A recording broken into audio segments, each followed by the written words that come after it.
जय हिंद, जय भारत, नमस्कार। मैं सुनील वर्मा आपका स्वागत करता हूं रिजल्ट मित्रा के प्लेटफॉर्म पर। आप सभी को गुड मॉर्निंग। आप सभी को very very good morning. Please मुझे कंफर्म कर दीजिए, कैसे हैं आप लोग? क्या मेरी आवाज आप तक पहुंच पा रही है? Good morning, good morning, good morning, good morning. कैसे हैं आप लोग? सब लोग बढ़िया? सब लोग बढ़िया?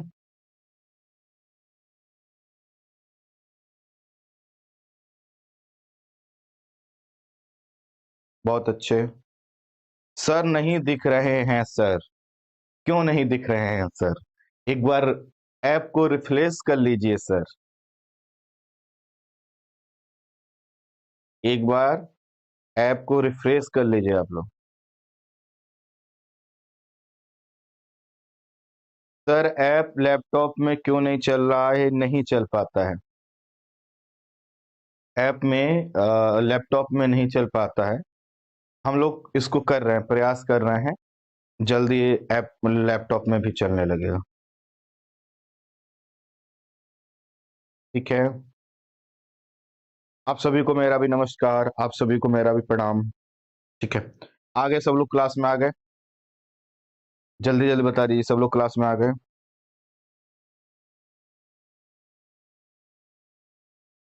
सर आप मुखर्जी नगर में ऑफलाइन भी पढ़ाते हैं? पढ़ाते थे। थे। अब नहीं। जब मैं अन्य इंस्टीट्यूट से जुड़ा हुआ था, जैसे ढे आईएस में, तो ढे आईएस के मुखर्जी नगर ब्रांच में मैं क्लास लेता था। अन्य जो इंस्टीट्यूट हैं बड़े बड़े, वहां पर जब था तो मैं वहां पर ऑफलाइन क्लासेस लेता था। लेकिन अभी अपना ऑफलाइन भी चालू होगा। एक आध साल के अंदर हम लोग चल करेंगे। सर ज्योग्राफी कब तक खत्म हो जाएगा? अभी तो शुरू नहीं हुआ बच्चे। ठीक है, चले। सर नहीं चल रहा है। एक बार आप ऐप को बंद करके दोबारा चालू कर लीजिए, बिल्कुल चलेगा।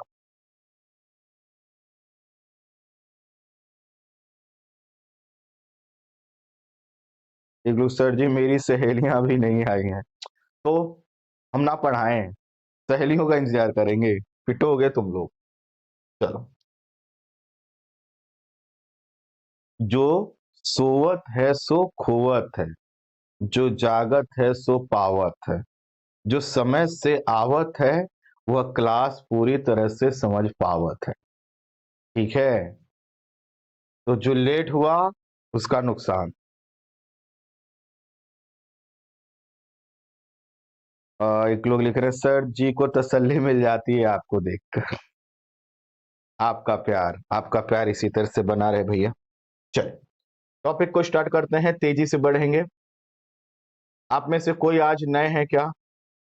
आप में से कोई आज स्टूडेंट नए तो नहीं है? आप में से कोई आज नए तो नहीं है जो पहली बार क्लास में आए हो?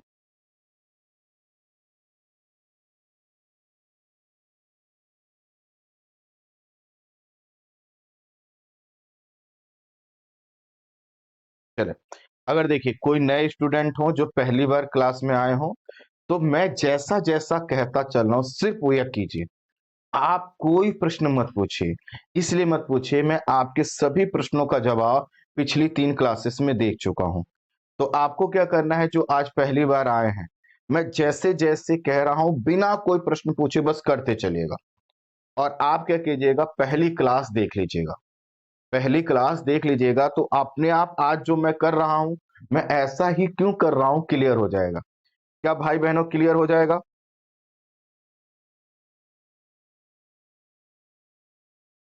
क्लियर हो जाएगा कि नहीं भाई बहनों, बताइए एक बार। अच्छा, जो आपका मेन कोर्स है ना, मेन जो कोर्स था वो भी लॉन्च होने वाला है। और आप उसकी अगर प्राइस सुनेंगे ना, कहेंगे हाँ, इत्तू सा, बस इत्तू सा, ऐसी फीलिंग आएगी आपको। खैर आइए, हम लोग सेशन को तेजी से लेकर आगे बढ़ेंगे भाई बहनों। जैसा कि मैंने कहा था, पिछली 1-2 क्लासेस, है ना, तो इसलिए थी ताकि हम अप्रोच समझ सकें। अब सभी चीजें क्लियर हो चुकी हैं। अब हमें मैराथन की तरह दौड़ लगाना है। गारंटी मेरी है, कोई भी शब्द हम स्किप नहीं करेंगे, कोई शब्द छोड़ेंगे नहीं, और समझ में ना आए ऐसा तो कभी हो ही नहीं सकता। तो लेट्स स्टार्ट, ठीक है भैया। चलो मैं इसको करता हूं जूम, और हमेशा की तरह हम समझेंगे, देखेंगे कि हम क्या पढ़ने जा रहे हैं, ठीक है। चले, तो हमारा सेकंड चैप्टर है ग्लोब, अक्षांश और देशांतर। जैसा कि मैंने आपसे बार बार कहा था, कोई भी चैप्टर हम स्टार्ट करने से पहले उसके अर्थ को डिकोड करने का प्रयास करेंगे, हम समझने का प्रयास करेंगे, एक बार दिमाग लगाने का प्रयास करेंगे, ताकि हमें ये सुनिश्चित हो जाए कि कहीं भैया हम सिर्फ पढ़ने तो नहीं लगे। आइए हम आ जाते हैं पहले, है ना। तो सबसे पहले है ग्लोब, ठीक है। ग्लोब, ग्लोब क्या होता है उसको मैं बताऊंगा नहीं, मैं आपको दिखा दूंगा, इससे क्या होगा, चीजें ज्यादा क्लियर हो जाएंगी। आप देखिए, ये है मेरे पास ग्लोब। तो जो हमारी पृथ्वी होती है, इसी पृथ्वी को अगर हम रूप देने का प्रयास करें, इसका कोई प्रतिरूप बनाएं, इस पृथ्वी का कोई कॉपी बनाने का प्रयास करें, तो इसको हम ग्लोब कहते हैं। क्या ये ग्लोब आप देख पा रहे हैं, यही ग्लोब है। अच्छा, अब इस ग्लोब को देखेंगे ना, तो आपको एक चीज पता चलेगा, इसमें देश महाद्वीप, है ना, ऐसा कुछ दिखाया गया है, देश महाद्वीप, है ना, ऐसे दिखाए। और एक और ग्लोब होता है जिसको बोलते हैं नेचुरल ग्लोब। नेचुरल ग्लोब में क्या होता है, पर्वत, पहाड़, नदी, मैदान, घाटियां दिखाई गई होती हैं, और इसमें क्या दिखाए गए हैं, महाद्वीप, देश, राजधानियां वगैरह दिखाई गई हैं। तो हम आसान भाषा में अगर कहें, जब हम अपनी पृथ्वी का कोई प्रतिरूप बनाते हैं, है ना, तो उसको हम कहते हैं ग्लोब, ठीक है। अच्छा, अब ये जो ग्लोब आप देख रहे हैं, आपने पहले भी इससे देखा ही होगा, तो इस पे देखेंगे कुछ लकीरें होती हैं, इसमें क्या होती हैं, लाइनें होती हैं। लाइनें क्यों होती हैं, इसके पीछे का एक साइंस है, एक कारण है, लेकिन अभी छोड़ दीजिए। मान लेते हैं हम लोग ग्लोब बनाने का प्रयास करते हैं, ठीक है, हम लोग ग्लोब, तो ऐसे ग्लोब बनाने के लिए हमें एक गोला चाहिए होता है, ऐसे हमने खींच लिया। मेरे पास भाई बहनों यहाँ पर जगह कम है, तो मैं ऐसा करता हूँ, इसको मैं यहाँ से देता हूँ मिटा, और मैं ये जो ग्लोब दिखाया गया है ग्लोब टाइप का, मैं इसी को ले लेता हूं, ठीक है, ये है ग्लोब। अब देखिए, ग्लोब के लिए हमने क्या किया, ऐसे हम एक गोला खींचते हैं, राइट, हमने खींचा ऐसे गोला। अब इस गोला को खींचेंगे, तो ऐसे देखो, यहां से एक ऐसे हम लाइन बना देंगे। अब आपका जो प्रश्न होगा वो ये होगा कि मैंने ये पृष्ठ लाइन ऐसे क्यों खींचा है, मैंने सीधी सीधी लाइन क्यों नहीं खींचा। सीधी का मतलब है कि मैंने अपना गोला ऐसे क्यों नहीं बनाया, और मैंने रेखाएं ऐसे क्यों नहीं खींची, ये प्रश्न हो सकता है। इसके पीछे का कारण ये है कि आपने देखा होगा, आपकी पहचान में कुछ ऐसे लोग होंगे जो हमेशा टेढ़े टेढ़े चलते होंगे। जैसे कुछ लोग जब जिम में जाते हैं, तो नॉर्मल नहीं रह जाते, वो हमेशा ऐसे चलते हैं, ऐसे चलते हैं, देखा है आपने। अब हो क्या जाता है, ऐसे चलते चलते वो ऐसे ही चलते रह जाते हैं, भले ही शरीर में ताकत हो ना हो, ऐसे ही चलते रहते हैं। आपने देखा क्या हो जाता है, वो उसी अनुसार ढल जाते हैं। ठीक हमारी पृथ्वी जो है, क्या है, ये झुकी हुई है। जैसे मान लो, आपने देखा होगा, कई बार दीवार बनाई जाती है, और दीवार में कारीगर को जब आप पेमेंट अच्छा नहीं करते हो, तो दीवार को ऐसे टेढ़ा सा कर देता है, लो करवा लो सही। अब ये दीवार ऐसी है मजबूत टिकी हुई है, लेकिन है ऐसे ही। ठीक हमारी पृथ्वी जो है, इसी तरह से अपने अक्ष पर 23.5 अंश झुकी हुई है। इसका क्या मतलब हुआ, ये देखो, ये बिल्कुल सीधी है, अगर मैं ऐसे कर दूं, तो ये अभी भी ये खड़ी है, लेकिन झुकी हुई। क्या हम समझ पा रहे हैं, जैसे मैं यहां पर हूं, है ना, मैं बिल्कुल सीधा खड़ा हूं, मैं इस तरफ ऐसे झुक जाऊं, तो क्या होगा, हम कहेंगे कि मैं, आप कहेंगे, गुरुजी झुके झुके क्यों नजर आते हो, तब हम कहेंगे, ताकि आप समझ सको कि हमने ये लकीर ऐसी क्यों खींची, हमारी जो पृथ्वी, हमारा जो ग्लोब है, इसी तरह से झुका हुआ, ठीक है। पढ़ाई कर लो अभी नहीं। अच्छा, तुम लोग को पता है, यहाँ पता है कि नहीं, यहाँ पर भी ब्लॉक कर दिए जाते हैं। मालूम चला 1200 रुपए दिए, 12 दिन भी क्लास नहीं की, ब्लॉक कर दिया गुरुजी ने, है ना। फिर आप बोलोगे गंदा गुरुजी, गंदा गुरुजी, हाँ, गंदा गुरुजी। रहो चुपचाप।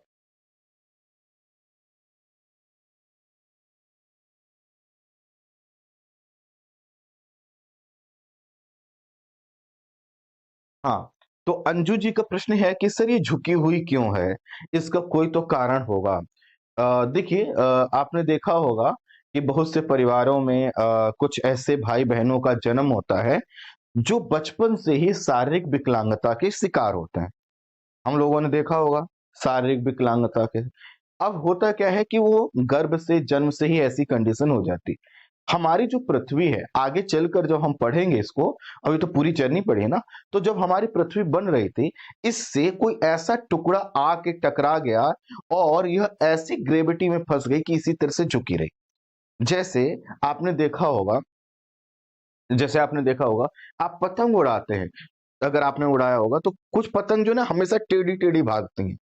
है ना? उनका झुकाव बना रहता है। तो ठीक इसी तरह से आपने बहुत से ऐसे ऑब्जेक्ट और ऐसे वीडियोज़ देखे होंगे, जिसमें कोई चीज़ उसमें ग्रेविटी ऐसे काम करती है कि कोई चीज़ ऐसे रख दो तो ऐसे ही रह जाएगी, सीधी नहीं हो पाएगी। जैसे जो लोग स्पेस स्टेशन पर जाते हैं, तो ऐसे नहीं चल पाते हैं, है ना? जैसे चाहे वैसे मूवमेंट नहीं कर सकते। मालूम चला चम्मच ऐसे लेकर आए, छोड़ दे रहे हैं, चम्मच ऐसे ही टंगा हुआ है। ऐसे-ऐसे करके खा रहे हैं।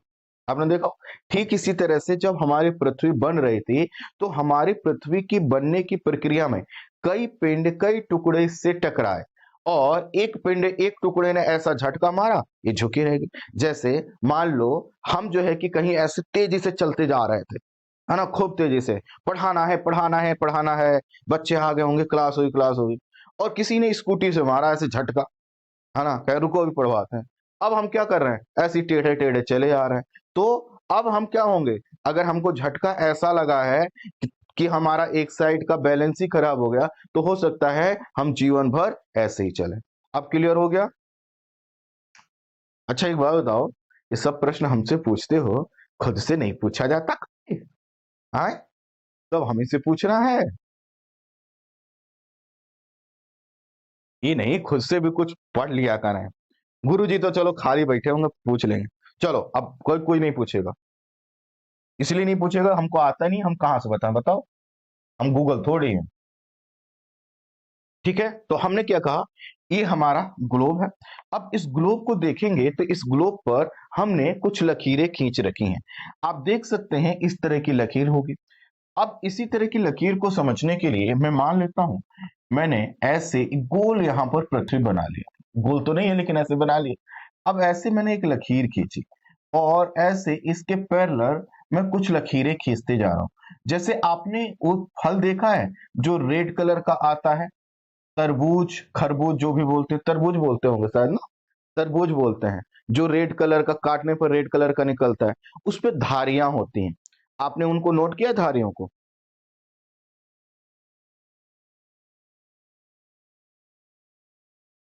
ठीक है? तो आपने वो देखा होगा। तो वो जो धारियाँ हो क्या है, एक सिरे से दूसरे सिरे तक आपको मिली हुई दिखाई देंगी। तो जिस तरह से तरबूज पर धारियाँ होती हैं, उसी तरह से हमने पृथ्वी पर कुछ काल्पनिक लकीरें खींच रखी हैं। काल्पनिक क्यों कह रहा हूँ? ग्लोब पर तो हम इसको दिखा सकते हैं, पृथ्वी पर ऐसी कोई रेखा नहीं है। बस एक एरिया मान लिया गया है। जैसे इसको कैसे समझें कि आप कॉलोनी देखते हैं, कॉलोनी के बीच में है ना रास्ता है, गली है। उसी गली के नीचे हम लोगों ने जगह छोड़ रखा है कि भाई हमारा सीवेज, नाली का भी रास्ता है। नाली दिखती नहीं है, लेकिन एग्जिस्ट करती है, उसका जगह है। ठीक इसी तरह से हमने अपनी पृथ्वी पर कुछ काल्पनिक लकीरें उत्तर से दक्षिण खींच रखी हैं। इन्हीं लकीरों को हम कहते हैं देशांतर। इनको क्या कहते हैं? देशांतर। अब ये देशांतर ही क्यों कहते हैं? देशांतर, देश में अंतर करने वाला। कैसे अंतर करने वाला? क्या हमने ये बचपन से सुना है कि इंग्लैंड में जो मैच होता है वो बाद में होता है, हमारे यहाँ पर वो पहले हो जाता है। या दूसरे शब्दों में आपने सुना होगा कि इंग्लैंड में 2 बजे मैच होगा, लेकिन कमबख्त हमारे यहाँ पर जब 2 बजता है तो इनके यहाँ पर मैच शुरू ही नहीं होता। इनके यहाँ पर 2 तब बजता है जब हमारे यहाँ पर 7:30 पीएम हो रहा होता है। अर्थात इनके यहाँ अगर 2 बजे मैच होना है तो हमें क्या कर सॉरी 2 बजे है ना? हाँ, 1 सेकंड, हाँ, 1 सेकंड। हाँ ठीक है। तो अगर इनके यहाँ पर 2 बजे मैच हो रहा है, तो हमारे यहाँ पर क्या बज रहा होगा? उस समय 7:30। क्यों 7:30? क्योंकि हमारे यहाँ का जो समय है, वह इंग्लैंड के समय से 5.5 घंटा आगे है। ठीक इसी तरह से इनके यहाँ पर अगर ये कहें कि भाई 12 बजे दोपहर को मैच स्टार्ट होगा, इसका मतलब है हमारे यहाँ पर 5:30 पीएम पर वो मैच लाइव दिखेगा। मतलब जब इनके यहाँ 12 बज रहा होगा, हमारे यहाँ पर 5:30 बज रहा होगा।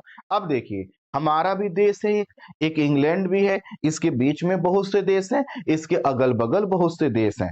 तो हम देखते हैं कि इन लकीरों के आधार पर ही हम आगे चलकर देखेंगे मानक समय बनता है। और मानक समय क्या करता है? एक देश को दूसरे देश से अलग करता है। जैसे हमारा मानक समय पाकिस्तान के मानक समय से अलग है, बांग्लादेश के मानक समय से अलग है, ये गल्फ वाले जो क्षेत्र हैं उनसे अलग है। तो यह रेखाएं क्या करती हैं? समय निर्धारण में जो है कि महत्वपूर्ण भूमिका निभाती हैं, अर्थात देशों के बीच में एक तरह का अंतर क्रिएट करने का प्रयास करती हैं, इसीलिए हमने इनको देशांतर कहा। अच्छा सही से बताना, सही से बताना, तुम्हें मम्मी कसम है, कभी ये देशांतर क्यों कहते हैं ये किसी ने बताया था तुम्हें, या कभी सोचे थे? कभी सोचे थे? धन्यवाद।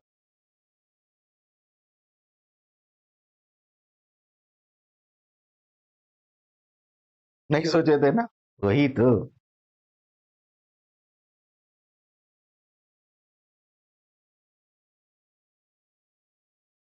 सर, कैसे पता चला कि पृथ्वी झुकी हुई है? जब ऊपर जाओगे ना, तो अभी देखो, अभी तो हम यहां से देख रहे हैं, जो ऊपर से पृथ्वी देखोगे तो झुकी हुई नजर आएगी। चल आइए, अगला है अक्षांश। अगला जो शब्द है अक्षांश। अक्षांश क्या होता है? ये हमारा ग्लोब है, इस ग्लोब पर ऐसे रेखाएं खींच दी जाए, ऐसे पूरब से पश्चिम, पूरब से अगर हम पश्चिम रेखाएं खींच दें तो इसको कहते हैं अक्षांश रेखाएं। अब ये कैसे अक्षांश रेखाएं हैं और ये कैसे अक्ष का निर्माण करें? अक्ष का मतलब होता है कोण, डिग्री का निर्माण करना। कैसे कर रही हैं वो भी आप देख लीजिए, समझ लीजिए। फिर से मान लीजिए ये हमारी पृथ्वी है, ठीक। अब यहां पर एक आधार रेखा जो पृथ्वी के केंद्र से होकर गुजर रही है, इसको गुजार दीजिए, ठीक है। अच्छा, उसके बाद क्या कीजिए, यहां पर एक लंब डालिए, ऐसे लंब डाल दिया 90 डिग्री का। तो यहां पर ये आपने लंब डाला, इसका मतलब क्या है? यह वाला स्थान इस स्थान की 90 डिग्री पर है, राइट? अब समझिए, मैं कहूं कि यहां पर ऐसा कीजिए, ऐसे एक कोण बनाइए, तो वो आप कह सकते हैं सर ये 30 डिग्री का है। अच्छा, मैंने कहा एक यहां पर खींच दीजिए, आपने कहा सर ये 45 डिग्री का हो गया। अच्छा, मैंने कहा एक यहां खींच दीजिए, आपने कहा सर ये 66 का हो गया। फिर से इसी तरह से मान लो, ऐसे ऐसे ऐसे। अब ध्यान दो, ये जो 30 वाला है इस 30 को 30 से मिला दो, ये जो 45 वाला है 45 से 45 को मिला, ये जो है इससे मिला दो, 66 को मिला दो। अब यहां पर करना क्या है? अभी आप अगर इसको हटा देंगे ना, है ना, इस तरह, ये क्या कर रहा है? ये अक्ष का निर्माण कर रहा है, कोण का। ये देखो, ये कोण बना रहा है, ये क्या कर रहा है? कोण बना रहा है। अभी देखिए, फिर से यहां पर देखिए, ये हमारी पृथ्वी, ये बड़ा सा हमने ले लिया, ठीक। अब यहां पर अगर मैं कोण ऐसे डालूंगा, ये कितने डिग्री का? 90 डिग्री का कोण बना रहा है, 90 डिग्री का, ठीक है। ये 90 डिग्री का कोण बना रहा है। अब समझिए, मैं ये कहूं कि कोई लकीर, अगर कोई यहां से ऐसे एक लकीर है, तो आप कहेंगे कि सर ये तो आधा आधा कर रहा है, 45 डिग्री का। अच्छा, मैंने कहा यहां पर भी मैं ऐसे ही एक ऐसे कोण बना दूं, तो आप कहेंगे सर ये भी तो 45 45 का बना रहा है, ये भी 45 45 को। अगर मैं इन दोनों स्थानों को ऐसे मिला दूं, तो यह एक ऐसी रेखा हो गई जो पूरब से पश्चिम खींची गई है, और यह 45 डिग्री कोण पर स्थित स्थानों को मिला रही है। मिला रही है कि नहीं? बिल्कुल मिला रही है। 45 डिग्री कोण पर स्थित दो स्थानों को मिला रही है। तो अब होता क्या है कि हमारी जो पृथ्वी है, इस पृथ्वी का हम क्या कर लेते हैं, ये हमारा पृथ्वी का केंद्र, केंद्र से अगर हम देखेंगे, इसको मिटाने दीजिए, फिर से मैं बताता हूं अलग तरीके से।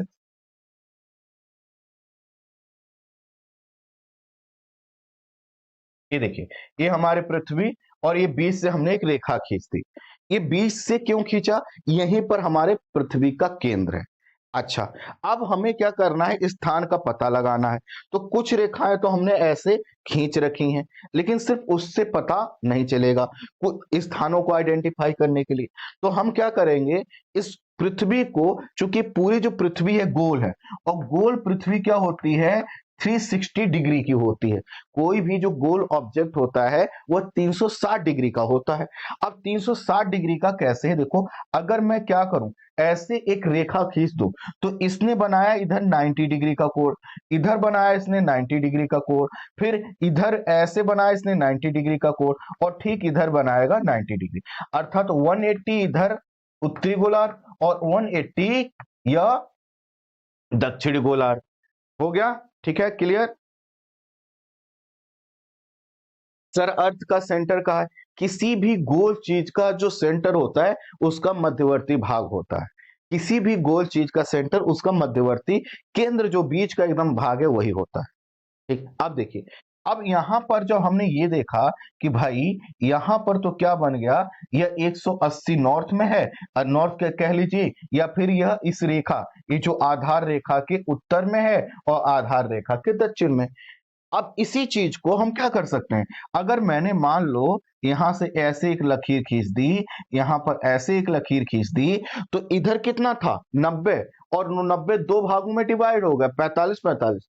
इधर मैंने एक रेखा और खींच दिया, ये भी क्या हो गया, इधर भी कितना था, 90, और वो डिवाइड हो गया 45 45 में।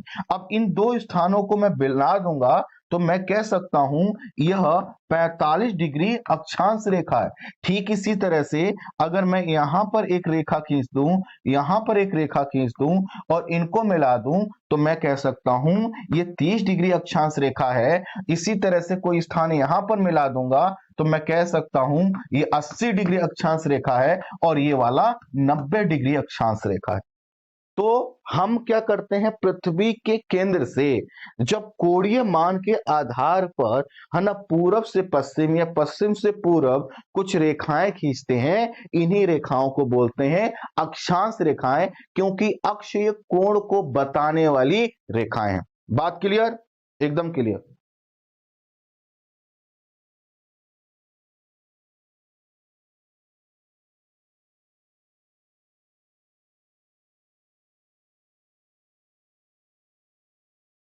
क्लियर, एकदम क्लियर। अब देखो भैया, एक चीज और बताएं, आप सब लोग ना एक्टिव मोड में रहा करो। इसलिए एक्टिव मोड में रहा करो, कई लोग क्या होते हैं, गुरु जी अभी नहीं समझ में आया, क्यों, क्योंकि आपके अंदर भरा है आलस। आप समझिए, यूपीएससी में मैं बार बार कहता हूं 40 से 45 लाख लोग तैयारी कर रहे हैं। इसमें से सिलेक्शन सबका होगा क्या, क्या इस बैच में जितने लोग हैं सबका सिलेक्शन होगा, नहीं ना।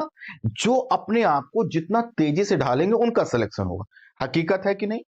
अगर मैं इस माइंडसेट से बैठा हूं, अच्छा चलो फिर से पूछ लूंगा, फिर से समझ लूंगा, अभी कम ध्यान देता हूं, तो ये आपके लिए घातक है। इस मेरे लिए घातक नहीं है, मेरा तो क्या होगा, मैं दोबारा बता दूंगा। लेकिन आपको ये सोचिए, आप कोई चीज जो 90% लोग समझ जा रहे हैं, आप नहीं समझ रहे हैं, इसके मतलब क्या है, कहीं ना कहीं आपको ज्यादा ध्यान देने की जरूरत है।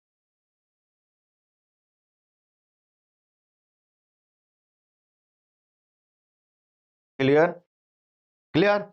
चल, आइए। तो भाई बहनों, हमने क्या इसको डिकोड कर लिया, बताओ। अभी हमने केवल और केवल टाइटल को डिकोड किया है। क्लियर हो गया, हो गया। अब हम एक तरफ से, अच्छा आपको पता है, मैं आपको आने वाले दिनों में इतना होमवर्क देने वाला हूं ना, आप मैया मैया पप्पा पप्पा करने वाले हो गए, हे भगवान, 21 खड़ूस मास्टर के चक्कर में पड़ गए।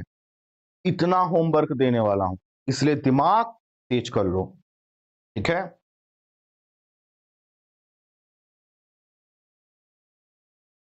भाई, चल। टेक्स्ट को हम स्टार्ट करते हैं, ठीक है। अब मैं क्या करूंगा, जो लोग भी नए हैं मैं पहले पढ़ूंगा और किसी भी पैराग्राफ से क्या लिखना है मैं लिखकर बताऊंगा, वही आपको लिखना है। नोट सबका बन रहा है कि नहीं? नोट सबका बन रहा है कि नहीं? सब लोग बना रहे हैं?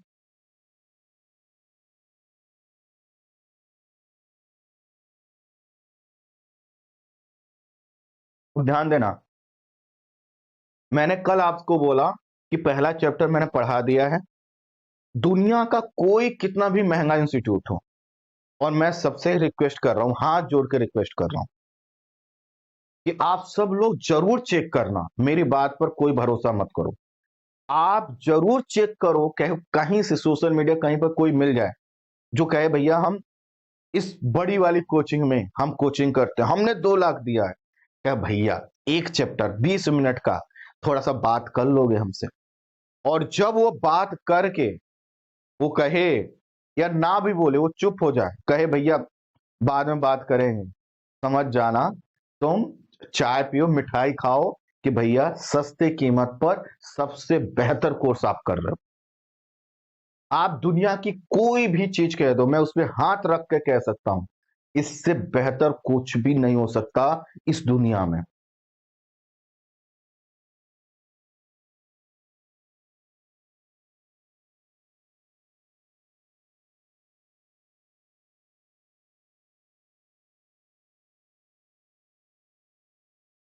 सर मैं बिलो कैसे चेक करूं? भैया सोशल मीडिया पे बहुत से लोग हैं, किसी कोचिंग का डेमो वेमो ले लो, कह दो, कोई कोचिंग वाला फोन करे कहे भैया हाँ हम ले लेंगे, एडमिशन लेना है, बहुत जल्दी लेना है। ये बताइए, किस अपने यहाँ से कोई आपके यहाँ जो एनसीईआरटी पढ़ाते हैं उसका कोई डेमो वीडियो दे दीजिए, कोई बता दीजिए कैसे पढ़ाते हैं, एक बार हम थोड़ा सा चेक कर लें एनसीईआरटी समझ में आती है कि नहीं। तो डेमो वीडियो जो भेजा जाएगा आपको, पेड क्लास वाले जब डेमो वीडियो भेजते हैं, सबसे बेहतर क्लास भेजते हैं, उनकी सबसे बेहतर क्लास देख लेना।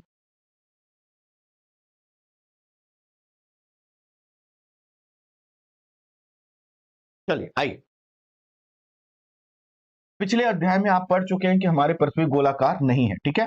क्या हम यहाँ तक क्लियर हो चुके हैं? मैंने आपसे बताया था जिस तरह से हमारा एप्पल है ना, एप्पल है, एप्पल, सेव है ना, नाशपाती, उसी तरह से हमारी पृथ्वी भी है, अर्थात पूरी तरह से गोल नहीं। ये उत्तर एवं दक्षिण ध्रुव पर थोड़ी सी चपटी हुई है और मध्य में थोड़ी सी उभरी हुई है। आप गेंद को लेते हो तो गेंद का बीच वाला भाग क्या होता है, उसमें उभार होता है, राइट। क्या आप कल्पना कर सकते हैं कि यह कैसी दिखती है? इस संबंध में जानकारी प्राप्त करने के लिए आप अपनी कक्षा में सावधानी पूर्वक ग्लोब को देखें। ग्लोब पृथ्वी का लघु रूप में एक वास्तविक प्रतिरूप है। तो यहाँ पर हमने क्या नोट कर लिया, अगर हमें परिभाषा की कभी जरूरत है, ग्लोब पृथ्वी का लघु रूप में एक वास्तविक प्रतिरूप है।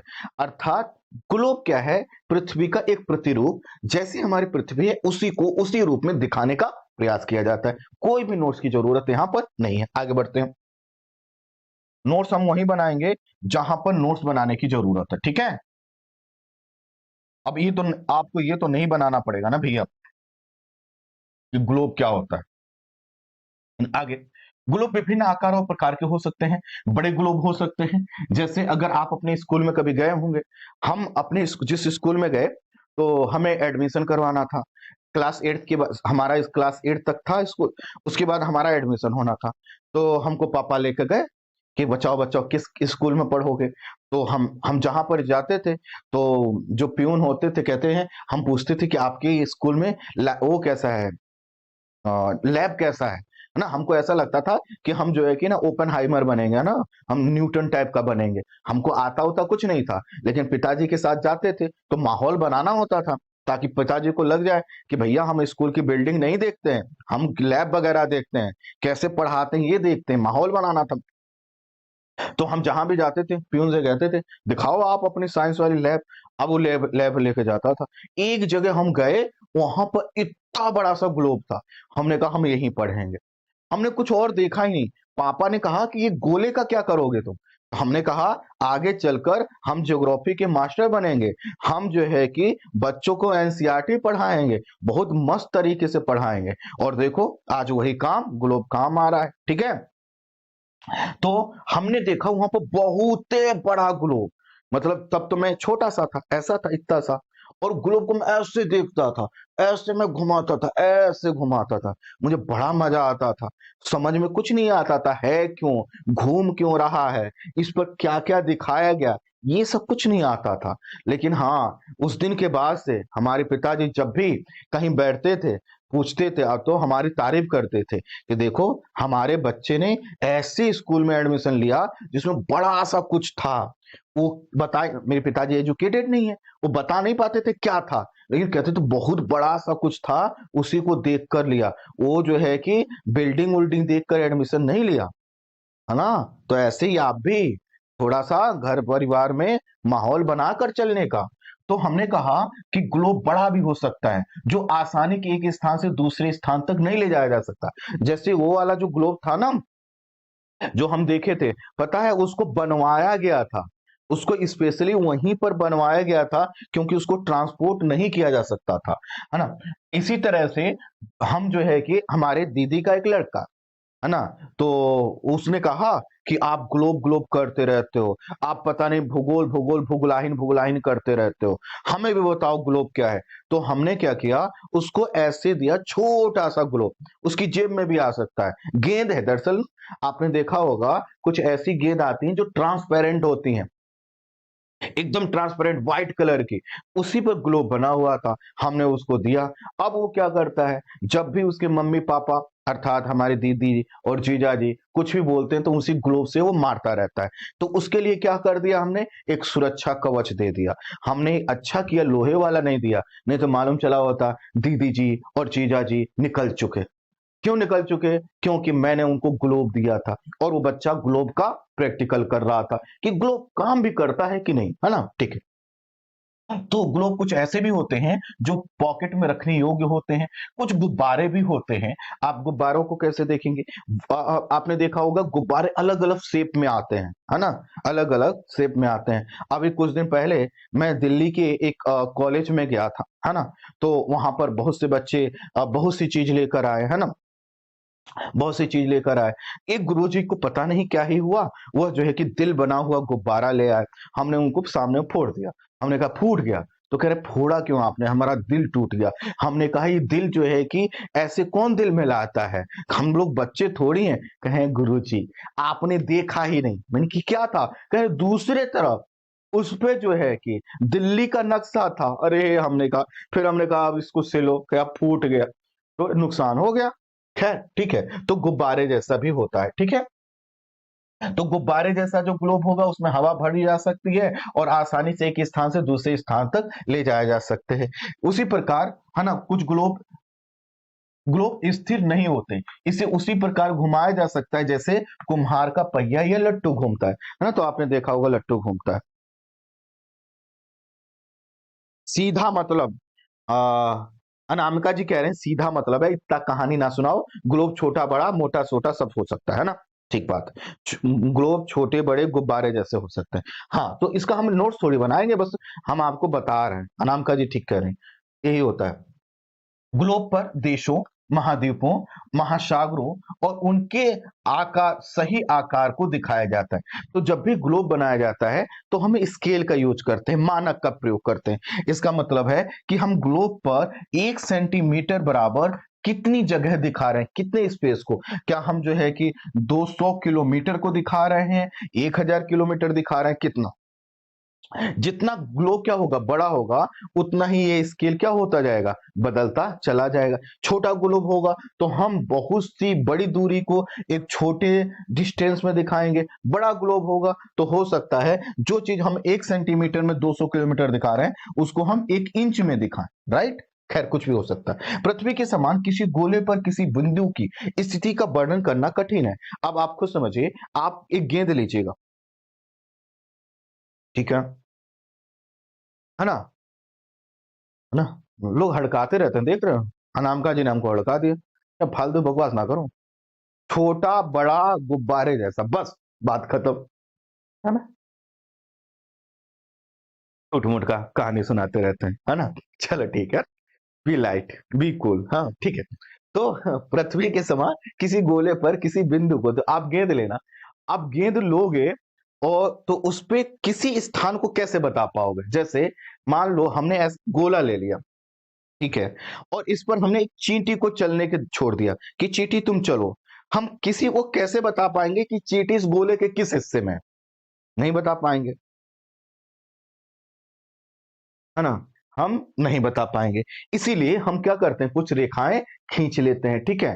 तो उसी तरह से कि पृथ्वी के समान किसी गोले पर, जैसे हम एक कॉलोनी लें, मान लो गोल कॉलोनी है, अब उसमें कोई गली ना हो, उसमें कोई रास्ता ना हो, है ना, कोई लैंडमार्क ना हो, कोई चिन्ह ना हो। जैसे आप किसी सामान की जब डिलीवरी करवाते हैं, है ना, तो आपको वहां पर बताना होता है कि आपके घर के पास कौन सी स्थान है ना, कौन सा स्थान है, तो उसकी वजह से क्या होता है, आइडेंटिफाई आसानी से कर ले। तो ठीक इसी तरह से गोले पर किसी बिंदु को हम तब तक नहीं बता सकते हैं जब तक कि हम उसपे कुछ लकीरें खींच ना ले। तभी तो कहेंगे इस लकीर के इधर, इस रास्ते के इधर। जैसे कॉलोनी होता है तो उसमें रास्ता बन, भैया तुम्हारी कौन सी गली है? वो वाली गली 4 नंबर में रहता, अच्छा अच्छा, हम 2 नंबर में रहते हैं, हम 6 नंबर में रहते हैं। मालूम चला गली ना हो तो कहेंगे हम गोले के इस हिस्से में।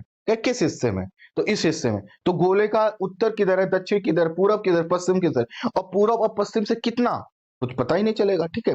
तो पृथ्वी के समान किसी गोले पर किसी बिंदु की स्थिति का वर्णन करना कठिन है। अब प्रश्न यह उठता है कि इस प्रकार किसी स्थान की स्थिति कैसे बताई जा सकती है। इसके लिए हमें कुछ बिंदुओं एवं रेखाओं के संदर्भ की आवश्यकता होती है। आप देखेंगे कि एक सुई ग्लोब में झुकी हुई अवस्था में स्थित होती है, इसे अक्ष कहा जाता है, ठीक है। तो इसका मतलब है कि पृथ्वी अपने अक्ष पर कहा जाता है झुकी हुई।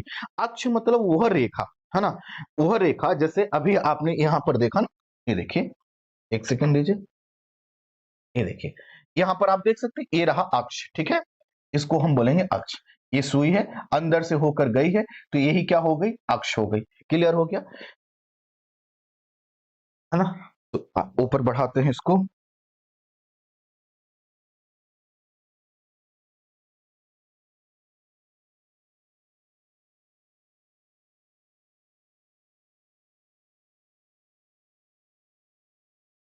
पक्षकार, ग्लोब पर दो बिंदु जिनसे होकर सुई गुजरती है उसे उत्तर या दक्षिणी ध्रुव कहते हैं, ठीक है। तो अक्ष कहां से स्टार्ट हो, जैसे मान लो यह ग्लोब के अंदर डाला गया पार्ट है, तो यह उत्तर की ओर है, तो ये उत्तरी ध्रुव, यह दक्षिणी ध्रुव को बताएगा। इसका क्या मतलब हुआ, इसको ऐसे देखिए, मान लेते हैं आपने ऐसी एक पृथ्वी ली और इसमें ऐसे एक रेखा खींचा, ये क्या हो गया, अक्ष हो गया। ये क्या हो गया, नॉर्थ पोल हो गया, अर्थात उत्तरी गोलार्ध। ये क्या हो गया, साउथ पोल, अर्थात दक्षिणी गोलार्ध हो गया, ठीक है ना। तो उत्तर तथा दक्षिणी ध्रुव है। ग्लोब को इस सुई के चारों ओर, है ना, पृथ्वी की भांति पश्चिम से पूरब की ओर घुमाया जा सकता है। जैसे ये हमारे पास है, देख लो, ये आप देख सकते हो यहां पर, ये देखिए, ये ऐसे, है ना, देख पा रहे हैं, ये अक्ष है, ये सुई है, ठीक है, यहां से लेकर यहां तक अक्ष हो गया। अच्छा, इसको मैं घुमा सकता हूं पृथ्वी की तरह, घूम रही है, बिल्कुल घूम रही है। और इधर उत्तर से दक्षिण की ओर, अर्थात उत्तरी गोलार्ध और उत्तरी ध्रुव और दक्षिणी ध्रुव को मिलाते हुए जो रेखाएं खींची गई होंगी उनको हम क्या बोलेंगे, देशांतर रेखाएं। और जो पश्चिम से पूरब की ओर रेखाएं खींची गई हैं उनको क्या बोलेंगे, अक्षांश रेखाएं, ठीक है। देखिए क्या लिखा है, ग्लोब को इस सुई के चारों ओर पृथ्वी की भांति पश्चिम से पूर्व की ओर घुमाया जा सकता है। लेकिन याद रखें इन दोनों में एक अंतर है, पृथ्वी पर वास्तव में ऐसी कोई सुई नहीं है, यह अपने अक्ष पर चारों ओर घूमती है, जो एक काल्पनिक रेखा है। ये एक अन्य काल्पनिक रेखा भी ग्लोब को दो बराबर भागों में बांटती है। और कौन सी काल्पनिक रेखा है, इसे विषुवत वृत्त बोला जाता है। आइए देखते हैं विषुवत वृत्त कौन सा है भाई, यहां पर आइए,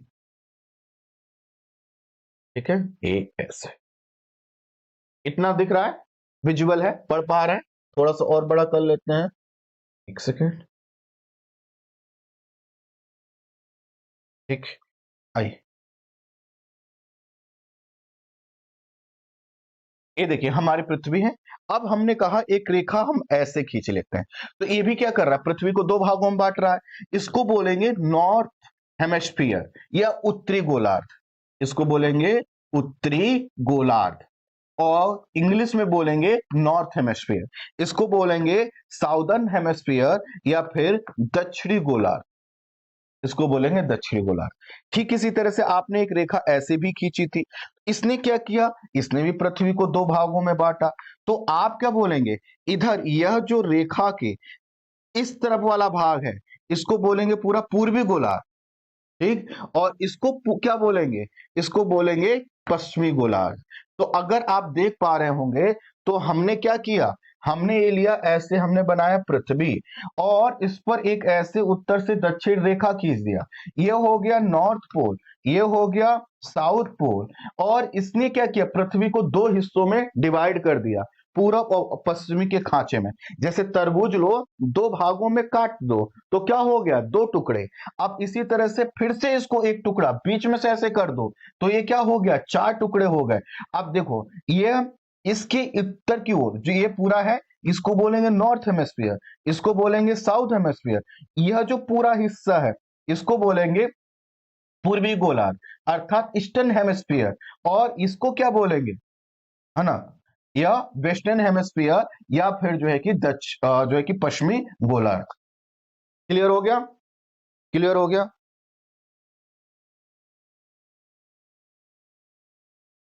गुरुजी देशांतर क्या होता है, निखिल मिश्रा जी सही से बताइएगा, सही से बताइएगा। अभी आए हैं ना, अभी आए हैं ना, निखिल भैया बताइए, अभी आए हैं ना।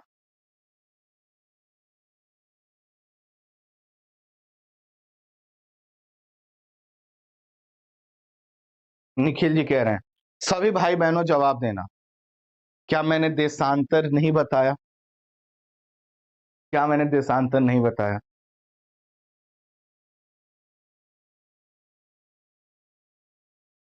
सर नोट्स कैसे बनाएं, बच्चे आपका पहला दिन होगा, पहली वीडियो देख लीजिएगा, उसमें मैंने यही बताया कि नोट्स कैसे बनाना है।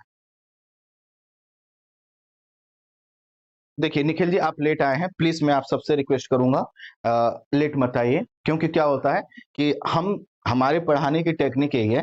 आप इस क्लास को जब शुरू से देखेंगे ना, तो मैंने सबसे पहले ग्लोब बताया, है ना, समझाया, अक्षांश समझाया, देशांतर समझाया, फिर मैंने पढ़ना चालू किया। तो बहुत सिस्टमेटिक तरीके से हम लोग पढ़ते हैं। अभी मैंने बताया, अभी आप बस समझ लीजिए कि मैं संक्षेप में, मैं बार बार नहीं समझा पाऊंगा, इसलिए क्योंकि देखिए क्या होगा ना कि हमें बहुत कुछ पढ़ना है, और हम मालूम चला कि हम छोटी छोटी चीजों को ही बार बार हम पढ़ रहे हैं, तो उसमें दिक्कत हो जाएगी, हम आगे नहीं बढ़ पाएंगे। ये समझिए, ये हमारी पृथ्वी है। इस पृथ्वी का ये वाला जो पॉइंट है ना, ये उत्तरी पॉइंट, ये दक्षिणी पॉइंट, इन दोनों को मिलाकर हमने एक रेखा खींच दिया।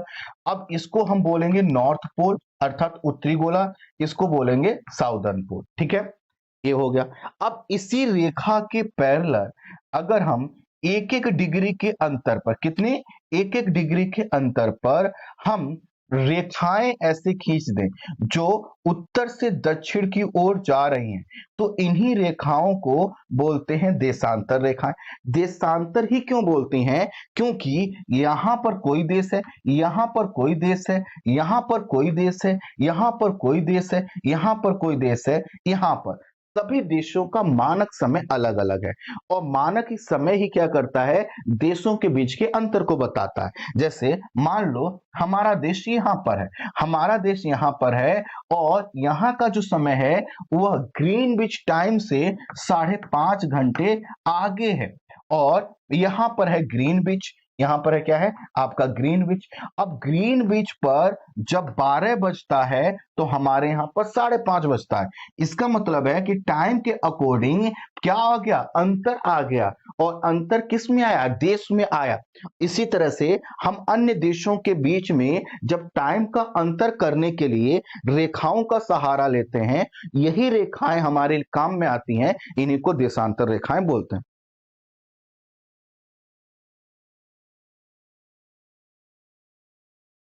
सर जी ये कैसे पता लगाया कि पृथ्वी झुकी हुई है, ये अभी इसका प्रश्न का भी उत्तर दे चुका हूं, इस प्रश्न का भी उत्तर दे चुका हूं यादव जी भैया, है ना, इस प्रश्न का भी उत्तर दे चुका हूं, ठीक है।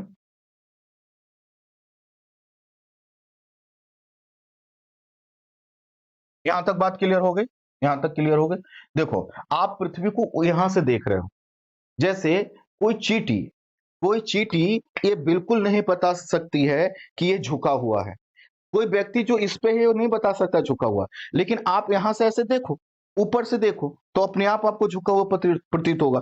ठीक इसी तरह से अगर आप जो है कि स्पेस में जाओगे और वहां से आप देखोगे तो पृथ्वी झुकी हुई नजर आएगी, है ना। आपने कभी भी जो देखा होगा सोलर सिस्टम, ये मान लो यहाँ पर सूर्य है और उसके चारों ओर जो ग्रह है, तो आप वहां पर कभी भी अन्य ग्रहों को ऐसे नहीं देखो, हमारी पृथ्वी ऐसे नहीं दिखाई देगी, हमारी पृथ्वी ऐसे दिखाई देगी, झुकी हुई दिखाई देगी। ठीक है, चलो आगे बढ़ते हैं। प्लीज प्लीज प्लीज हम टॉपिक पर बने रहिए। होगा क्या कि देखो मैं एक चीज बता देता हूं, आगे बढ़ जाता हूं, आप उस टाइम फ्रेम पर ध्यान नहीं देते हैं, तो प्लीज बी केयरफुल। मैं आगे चलकर इसलिए मैं कम बताने का प्रयास करूंगा या फिर मैं बार बार नहीं बताऊंगा क्योंकि समय बर्बाद होगा। हमें यह भी ध्यान रखना है कि हमारी लापरवाही चाहे मेरी हो या आपकी, जैसे होता क्या है, दिक्कत इसमें यह होती है कि आज जो है कि, है ना, एक प्रॉब्लम एक्स की आई तो एक्स को लगेगा ये जेन्युइन प्रश्न है, बाकी दुनिया को जितने भी लोग होंगे उनको लगेगा कि नहीं ये जेन्युइन नहीं है, ये तो सर बता चुके हैं। ठीक है, किसी दिन बाइक को ऐसा ही आएगा तो उनको लगेगा ये प्रॉब्लम जरूर बताया जाए, लेकिन हो सकता है बाकी के लिए वो इरेलेवेंट हो सकता है मैं पहले बता चुका हूं या फिर मैं आगे बताऊंगा। तो होगा क्या कि हम सबके अगर पर्सनल इंटरेस्ट को देखेंगे तो क्लास आगे नहीं बढ़ पाएगी, है ना। इसलिए आप सबसे मैं रिक्वेस्ट करूंगा कि थोड़ा सा कंसंट्रेशन पर ध्यान दीजिए, मैं जो जो चीजें बता रहा हूं उसको ध्यान दीजिए, सभी चीजें क्लियर होंगी, मेरी गारंटी है। ठीक है, आइए आगे बढ़ते हैं। तो हमने क्या कहा कि पृथ्वी के मध्य भाग से एक रेखा गुजरती है। ये रेखा कैसे, ये लीजिए हमने पृथ्वी कर खींच दिया और इसके केंद्र से मिलाते हुए हमने एक सीधी रेखा खींच दी, इसी को बोलते हैं विषुवत वृत्त। विषुवत और वृत्त क्यों बोलते हैं? विषुवत अर्थात मध्यवर्ती भाग, वृत्त। अब होगा क्या, यहां पर तो आपको एक तरफ दिख रहा है, आप इसी चीज को यहां पर देखिए, ये रहा, ये विस्तृत वृत्त बनाया गया है। अब आप कहेंगे कि सर यह जो है कि ये तो नीचे से जा रहा है, ये बीच से कहां जा रहा है? आप ध्यान दे पा रहे हैं, यह बीच से कहां जा रहा है? तो ये इस वजह से है क्योंकि ये 2D इमेज है। अगर आप इसको देखेंगे तो नीचे से ऐसा ही दिखाई देगा, यहां पर दिखाने के लिए, उत्तरी ध्रुव दिखाने के लिए यह इस तरह से इमेज बनाई गई है। तो अगर आप इसी चीज को घुमाएंगे, जैसे इसी को बैक में खींचेंगे, तो यह आपका एक वृत्त का निर्माण करती है, एक सर्कल का निर्माण करती है। तो इसको कहते हैं विषुवत रेखा, इसी को बोलते हैं। यह अभी क्या है, यह अभी आप देख रहे हैं विषुवत रेखा है। जब ये दोनों तरफ अर्थात इसके बैक साइड में, जैसे ये है ना, अब इसी के बैक साइड में ऐसे आप जब इसको मिला देंगे, ठीक है, इसका क्या मतलब हुआ, देखो यहां पर आप देख पा रहे हो, ये देखो, ये वाली अगर हम ये वाला जो लाइन है इसको पूरी चारों तरफ मिला दे रहे हैं तो क्या करेगा, वृत्त का निर्माण करेगा, सर्कल का निर्माण करेगा। और अगर हमने केवल ऐसे खींचा है तो ये विषुवत रेखा है। ठीक है, तो रेखा तब तक है जब तक हम वन साइड दिखा रहे हैं, जब हमारे पास ग्लोब होगा तो ये वृत्त के रूप में कन्वर्ट हो जाएगा। और इस विस्तृत वृत्त के उत्तर में जो एक गोला है, एक खंड है, इसको बोलेंगे नॉर्थ हेमिस्फीयर, और इसके दक्षिण में जो गोला है, जो खंड है, जो भाग है, उसको साउदर्न हेमिस्फीयर। एक तरबूज लीजिए, बीच में से काट दीजिए, या फिर एक तरबूज लीजिए, उसमें बीच से ऐसी एक लकीर खींच दीजिए। एक तरफ अगर आपने खींचा तो क्या हो जाएगा, विषुवत वृत्त। और अगर आपने उसको चारों तरफ से काट दिया तो इसका मतलब है विषुवत वृत्त की तरह आपने उसको काटा, दो टुकड़ों में डिवाइड हो गया, उत्तर वाला भाग नॉर्थ हेमिस्फीयर, साउथ वाला भाग साउथ हेमिस्फीयर।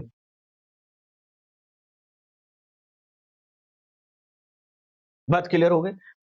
पृथ्वी के उत्तर में स्थित आधे भाग को उत्तरी गोलार्ध तथा दक्षिण वाले भाग को दक्षिणी गोलार्ध कहा जाता है। ठीक है, अब देखो यहां से अभी भी आपको कुछ मतलब नोट्स बनाने वाला अभी काम नहीं मिला। अब जो है कि पहला पैराग्राफ है जहां से हम नोट्स बनाना चालू करेंगे। तो पृथ्वी के उत्तर में स्थित आधे भाग को उत्तरी गोलार्ध तथा दक्षिण वाले आधे भाग को दक्षिणी गोलार्ध कहा जाता है। ये दोनों बराबर के आधे भाग होते हैं। इस प्रकार विषुवत वृत्त पृथ्वी पर एक काल्पनिक वृत्त बनाती है एवं पृथ्वी पर विभिन्न स्थानों की स्थिति बताने का सबसे महत्वपूर्ण संदर्भ बिंदु है। विषुवत वृत्त से ध्रुवों तक स्थित सभी समानांतर वृत्तों को अक्षांश या समानांतर रेखाएं कहा जाता है। अक्षांश को अंश में मापा जाता है। देखो इन्होंने जो अंश वाली बात बताई यहां पर बताई, और उस तरह से भी नहीं बताई जिस तरह से मैंने आपको बताया। अब यहां से हम नोट्स बनाने की प्रक्रिया को स्टार्ट करते हैं। ठीक है, अब यहां से हम नोट्स बनाने की प्रक्रिया को स्टार्ट करते हैं, और उसके लिए मैं इस टेक्स्ट को छोटा कर रहा हूं क्योंकि हमने इसको पढ़ लिया है। अब यहीं तक की चीजों को मैं आसानी से और तेजी से जो है कि आपको लिख कर बता सकूं, नोट्स बना सकूं, इसके लिए मैंने इसको कर लिया यहां पर छोटा, ठीक है, और यहां पर आ गए, ठीक है। आइए अब मैं यहां पे लिखने का, तो सबसे पहले हमने क्या समझा, हम बात कर रहे हैं अपनी पृथ्वी के विषय में।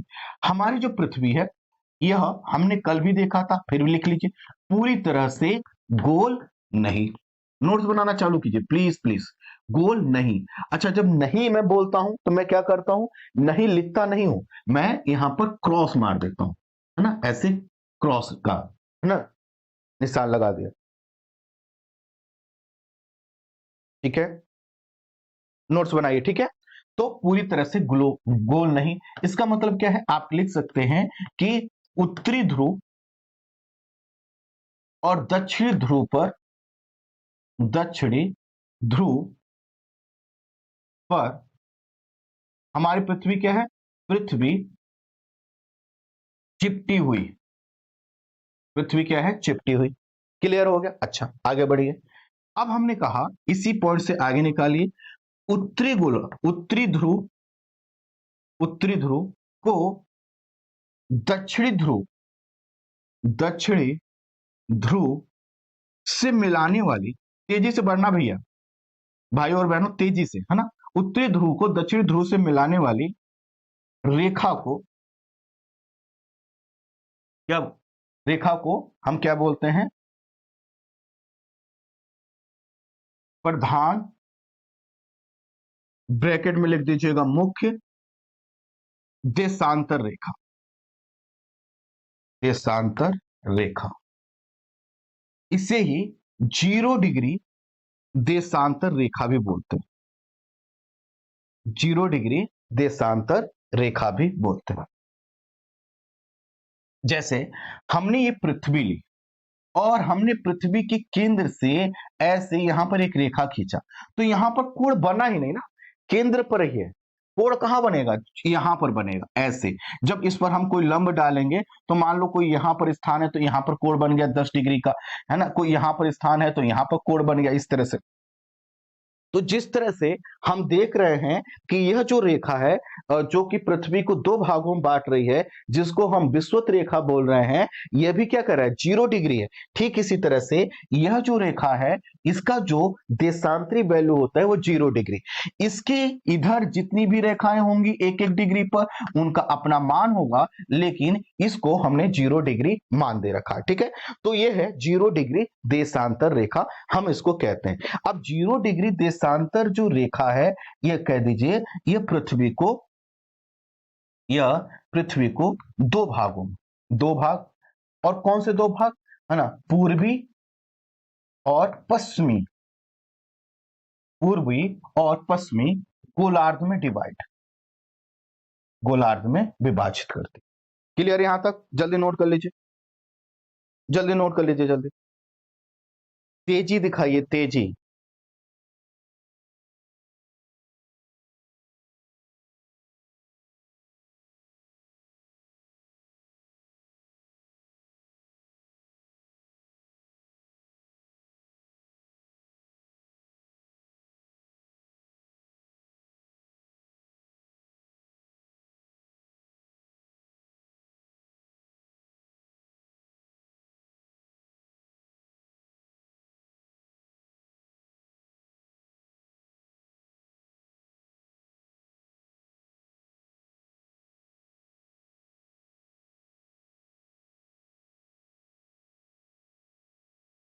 क्लियर हो गया भाई बहनों, चलिए आगे। ठीक, इसको मैं मिटा रहा हूं, मेरे पास जगह नहीं है इसलिए मैं मिटा रहा हूं, ठीक है। इससे ज्यादा समय आपको कहीं नहीं मिलेगा। अच्छा ध्यान दीजिएगा, आपको आगे चलकर अभी बहुत सी चीजें आपके हिस्से में जुड़ती चली जाएंगे, है ना, जैसे कि आपको कैसे स्पीड बढ़ानी है, क्या क्या करना है, जो जो मैं बताते चल रहा हूं बस उसको करते चलिए। तो हमने क्या देखा कि यह जो देशांतर रेखा है, रेखाएं हैं, ये क्या होती हैं, उत्तर से दक्षिण खींची जाती हैं। इन्हीं देशांतर रेखाओं के आधार पर हम देखेंगे कि आगे चलकर देखेंगे समय का निर्धारण होता है, समय का निर्धारण होता है, और समय का निर्धारण होता है, और प्रत्येक देश का कम से कम एक मानक समय होता है, मानक समय होता है। ठीक है, इसी मानक समय को, ये मानक समय चूंकि देशांतर के आधार पर होता है, देशांतर के आधार पर होता है ना, इसी के कारण इसको देश में अंतर करने वाली रेखा भी बोला जाता है। तो हमने जो देशांतर का डेफिनेशन बताया वो भी आ गई, वो भी आ गई।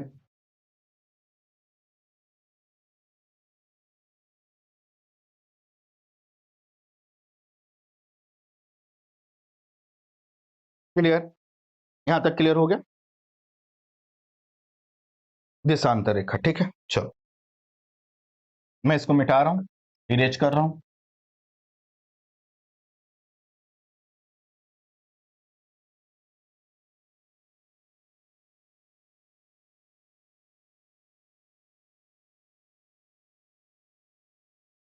इसी तरह से पृथ्वी के पृथ्वी के केंद्र से होकर पश्चिम से पूर्व की ओर, पश्चिम से पूर्व की ओर एक सीधी रेखा, एक सीधी रेखा खींची जाती है। इसी को बोलते हैं विषुवत रेखा, इसको बोलते हैं विषुवत रेखा, जिसका जिसका अक्षांशीय मान, जिसका कोणीय मान कह लीजिए, अक्षांश में आप कंफ्यूज हो जाएंगे ना, जिसका कोणीय वैल्यू मान 0 डिग्री होता है। इसी के कारण, यहीं पर लिखिए, इसी कारण इसको 0 डिग्री अक्षांश रेखा कहते हैं, अक्षांश रेखा। एक सेकंड, अक्षांश रेखा। इसके समानांतर कोणीय मान के आधार पर, कोणीय मान के आधार पर जो रेखाएं खींची जाती हैं उन्हें अक्षांशीय रेखाएं कहते हैं, अक्षांशीय रेखाएं कहते हैं। ठीक है, क्लियर हो गया।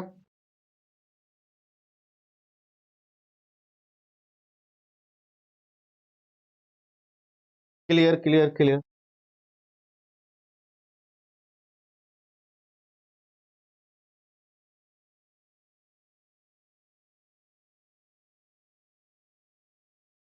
एकदम क्लियर, कोई कंफ्यूजन नहीं होना चाहिए। फिर से मैं मिटा रहा हूं, मेरे पास जगह कम है।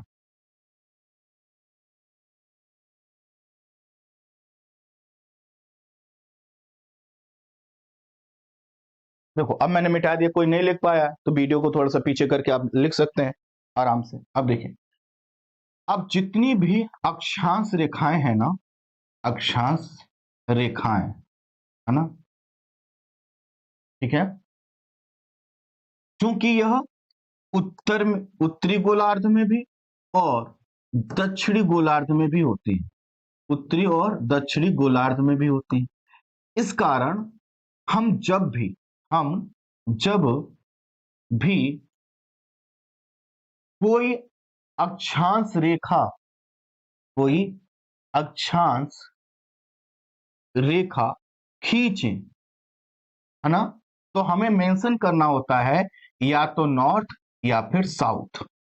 जैसे ये हमारी पृथ्वी है, ये मैंने एक रेखा कर दिया 0 डिग्री। अब इसके उत्तर में मैंने 20 डिग्री अक्षांश रेखा, इसके दक्षिण में 20 डिग्री अक्षांश रेखा मैंने खींचा। लेकिन जब तक मैं यह नहीं आइडेंटिफाई करूंगा कि ये साउथ वाला है और ये नॉर्थ वाला है, तो अगर आप किसी से कहें मैं 20 डिग्री 20 डिग्री अक्षांश पर रहता हूं, वो तुरंत प्रश्न करेगा कि उत्तर वाले या दक्षिण वाले। क्योंकि सोचो, आप यहां पर रहते हो, वो आप अगर आपने साउथ नहीं बताया है ना, या आपने नॉर्थ नहीं बताया, तो हो आप यहां पर, ढूंढ वही आपको यहां पर रहा होगा। क्लियर? तो हमने कहा जब भी ये रेखाएं खींची जाएंगी, इनके साथ नॉर्थ और साउथ जुड़ेगा, क्योंकि हो सकता है, और ये है भी भाई, इस रेखा पर ये 20 डिग्री साउथ पर, इस पर भी देश होंगे, इस पर भी कई देश होंगे। तो यह जो देश है कैसे बताएंगे? ये कहेंगे कि हम 20 डिग्री उत्तरी अक्षांश पर अवस्थित देश हैं। जैसे हमारा देश जो है ना, वो कहां से शुरू होता है? कहां से शुरू होता है? 8 डिग्री 4 मिनट से शुरू होता है। लेकिन 8 डिग्री 4 मिनट कौन सा? नॉर्थ वाला, ना कि साउथ वाला। समझ पा रहे हैं? ठीक है। तो हम जब भी देश लिखेंगे ना अक्षांश रेखाएं, तो इनके साथ हम क्या लिखेंगे? नॉर्थ और साउथ।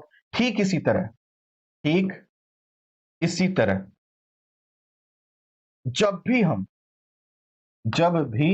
हम देशांतर रेखाएं लिखेंगे, तो हम क्या करेंगे?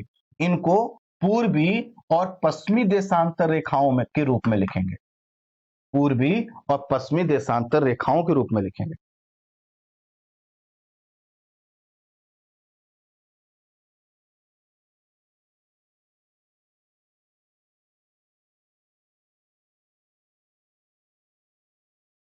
ठीक, चलो,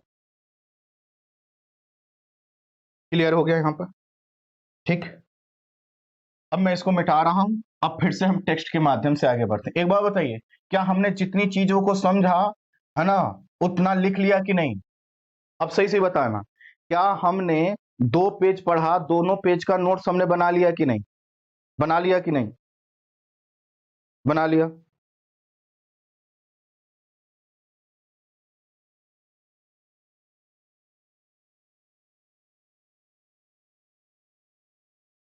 तो आप देखो, क्योंकि आप वह लोग हो जो सबसे पहले इस अभियान का हिस्सा बने हो, तो मैं आपको बता रहा हूं,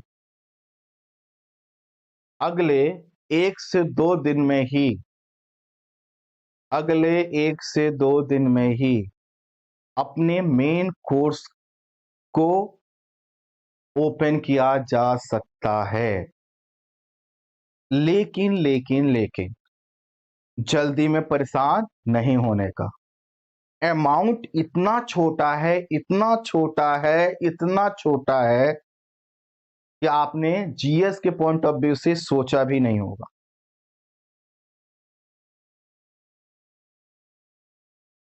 ठीक है? तो सबसे पहले आपको ही पता चल रहा है।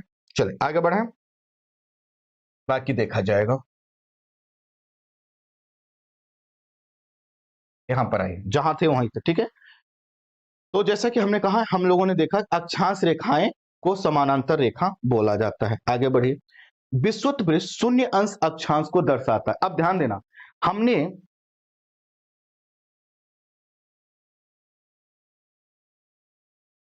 सर कोई बुक लेना है? नहीं नहीं नहीं लेना बुक, बुक कुछ नहीं लेना। अभी सिर्फ और सिर्फ एनसीईआरटी का एक किताब नहीं लेना है आपको। मेन जो कोर्स होगा उसमें भी मैं जब तक बोलूंगा नहीं तब तक बुक किसी को नहीं लेना। सर एसए और ऑप्शनल भी होगा? नहीं नहीं, केवल जीएस होगा, केवल जीएस होगा। यहां पर आइए, अभी आ जाइए, सब जानकारी आप ही को मिलेगी। मैं अन्य बच्चों को, अन्य लोगों को बताने से पहले आपको बताऊंगा। मैं YouTube पर बताने से पहले आप लोगों को बताऊंगा। हो सकता है मैं कल आपको ये सूचना दूं, उसकी प्राइस, उसकी सभी चीजें मैं सबसे पहले आपको रखूंगा। ठीक है? यहां पर आ जाइए, प्लीज प्लीज, अभी इसको रोक दीजिए। मुझसे गलती हो गई, मुझे माफ कर दीजिए, मेरे मुंह से ऐसे ही निकल गया था। ऐसा कुछ भी होने वाला नहीं है, वास्तविकता से इसका कोई संबंध नहीं है। यहां पर आ जाइए टॉपिक पे, आ जाओ। ठीक है? हमने क्या कहा, विषुवत वृत्त शून्य अंश को दर्शाता है, क्लियर हो चुका है। क्योंकि विषुवत वृत्त से दोनों तरफ ध्रुवों के बीच की दूरी पृथ्वी के चारों ओर वृत्त के 1/4 है, तो इसका मान 360 अंश है। अब देखो ये जितना चीज लिखा है ना भैया, मैं सब बता चुका हूँ, मम्मी कसम सब बताया, यही बताया था अभी। यहाँ पर बिना किताब पर आए हमने सब कुछ ये बता दिया, ठीक है। यानी 90 डिग्री, देखो हमने आपको बताया कि भैया ये हमारी पृथ्वी, ये हमने बीच से एक रेखा खींच दिया, इधर से ऐसा एक लंब डाल दिया। अब लंब डाल दिया तो ये 90 डिग्री का कोण बना रहा है, ये भी 90 डिग्री का कोण बना रहा है। इसको अगर मैं इधर बढ़ा दूं, ये भी 90 डिग्री का, ये भी 90 डिग्री का कोण बना रहा है। इसका मतलब क्या है, यह जो पूरा हेमिस्फीयर है ये 90 डिग्री को बताता है। यह 90 डिग्री को, जैसे आप गोल तरबूज या खरबूज लेते हो, है ना, तो पूरा जब तक है गोल सा है 360 का, चार आप कहते हो 1/4 भागों में डिवाइड कर दो, तो इसका मतलब क्या है, 90-90 डिग्री के कोण का एक एक टुकड़ा हम चार लोगों ने ले लिया, वही चीज यहां पर लिखा है, ठीक है। इसी प्रकार विषुवत वृत्त के उत्तर की सभी समानांतर रेखाओं को उत्तरी अक्षांश कहा जाता है, तथा विषुवत वृत्त के दक्षिण स्थित सभी रेखाओं को दक्षिणी अक्षांश कहा जाता है। तो मैंने आपको अभी बताया कि भाई ये मान लेते हैं ये ऐसे नहीं है ना, मान लेते हैं हमारी पृथ्वी है, मैंने कहा ये 0 डिग्री जो है कि अक्षांश रेखा है, इसके समानांतर जितनी रेखाएं होंगी उनके साथ हम क्या लिखेंगे, नॉर्थ लिखेंगे। इसके दक्षिण में जितनी रेखाएं होंगी उनके साथ हम क्या लिखेंगे, दक्षिण लिखेंगे। तो अगर मान लो मैंने यहाँ पर लिखा 20 डिग्री नॉर्थ, तो इसका मतलब क्या है, ये 20 डिग्री उत्तरी अक्षांश रेखा है। मैंने मान लो इसको लिखा 40 डिग्री साउथ, इसका मतलब क्या है, 40 डिग्री दक्षिणी अक्षांश रेखा है, वही चीज यहाँ पर लिखा जाता है। आगे बढ़ते हैं।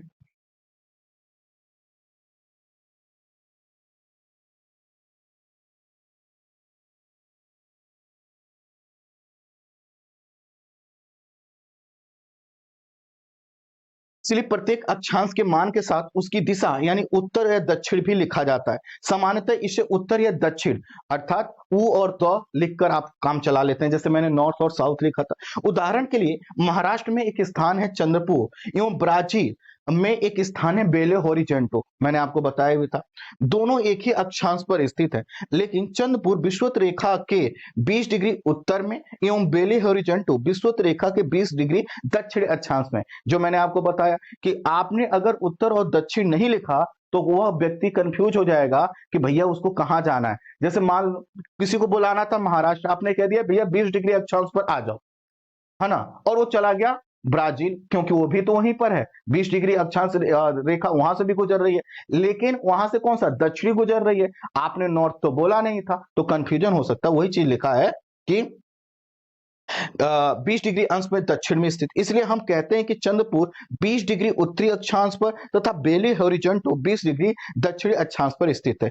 चित्र 2.2 से यह स्पष्ट हो गया कि जैसे जैसे विषुवत वृत्त से दूर जाते हैं अक्षांशों का आकार घटता जाता है। अभी मैं आपको वो चित्र दिखा दूंगा, ठीक है, एक सेकंड दीजिए। चले, अब आप सब लोग ऐसे एक गोला बनाइए, ऐसे एक गोला बनाइए, और इसी तरह से जितना जो कुछ लिखा है इसको लिख लीजिए, सेम गोला छाप दीजिए। फोटो खींच कर क्लिक नहीं कर, फोटो क्लिक करके नहीं खुश होने का, इमेज बनाने का, जल्दी जल्दी जल्दी जल्दी जल्दी click, please please please, fast, जल्दी कीजिए, ये इमेज बनाइए।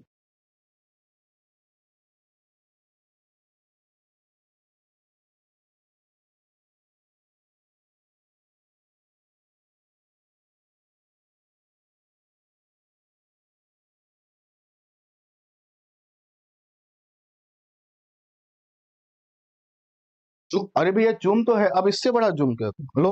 अच्छा लो,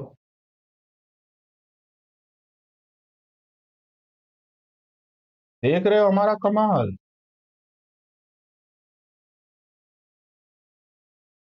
लो, ठीक, अब कर लो, जल्दी कीजिए। कौन कह रहा है दिखाई नहीं दे रहा, अभी मारेंगे ठीक हो जाओगे। पालक ज्यादा खाया करो, पहली बात तो तुम लोग, इतना साफ दिख रहा है, कह रहे दिखाई नहीं दे रहा।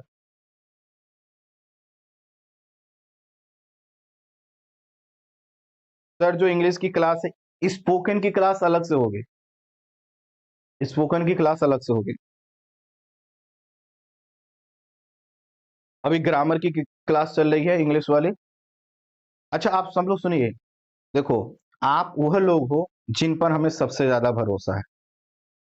किस बात का भरोसा है कि आप सिलेक्शन लेकर दिखाओगे। तो अभी देखो हम लोग यहाँ पर हैं, तो यूट्यूब पर एक क्लास लाइव हो चुकी है सर की, अमित सर की रीजनिंग वाली। तो इस क्लास को खत्म करने के तुरंत बाद रीजनिंग वाली क्लास देख लेना, ठीक है।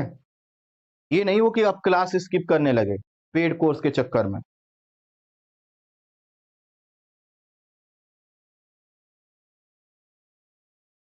छाया सिंह, प्लीज सर बता दो क्या पूछना है, बच्चे बताओ।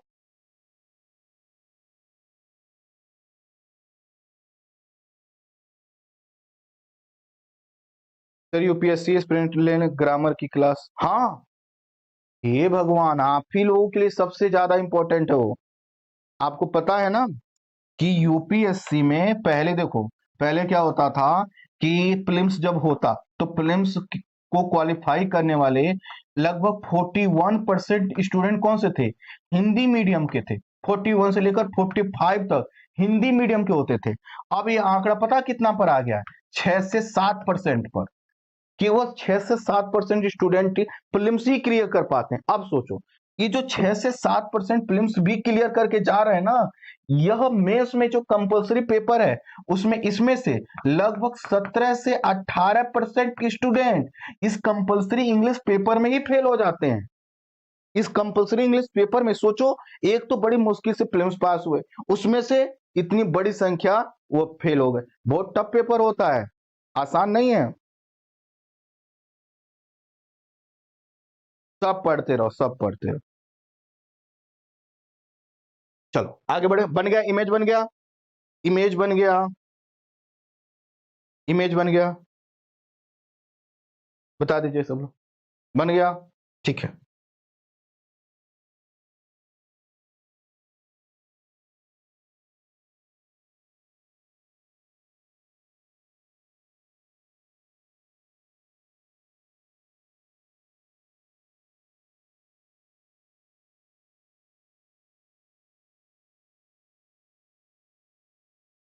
आइए, अब फिर से एक काम कीजिए, फिर से एक काम कीजिए। देखिए, अब यहां पर कुछ आपको रेखाएं मिली हैं, है ना। उन रेखाओं को एक मिनट रुकिए। पढ़ पा रहे हो ना, नहीं पढ़ पा रहे हो, अच्छा।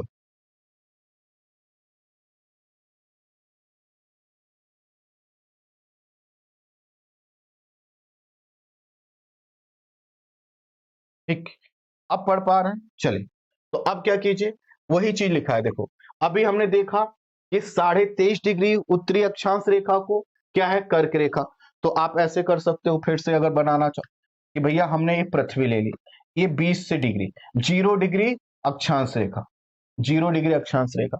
फिर यहां पर एक रेखा ऐसे खींच दो, 23.5 डिग्री, 23.5 डिग्री, ये क्या हो गया, कर्क रेखा। ठीक इसी तरह से एक रेखा इधर खींच दो, 23.5 डिग्री, और 23.5 डिग्री कौन सा, ये साउथ वाला, इसको क्या बोलेंगे, मकर रेखा। ठीक है। अब इसी तरह से 66.5, 66.5 रेखा, और ये नॉर्थ, और इसी तरह से 66.5, है ना, ये कौन सा है, साउथ वाली रेखा। अब देखो 66 उत्तर में, उत्तर ध्रुव व्रत, तो ये क्या बताता है, उत्तर ध्रुव वृत्त, ये है दक्षिणी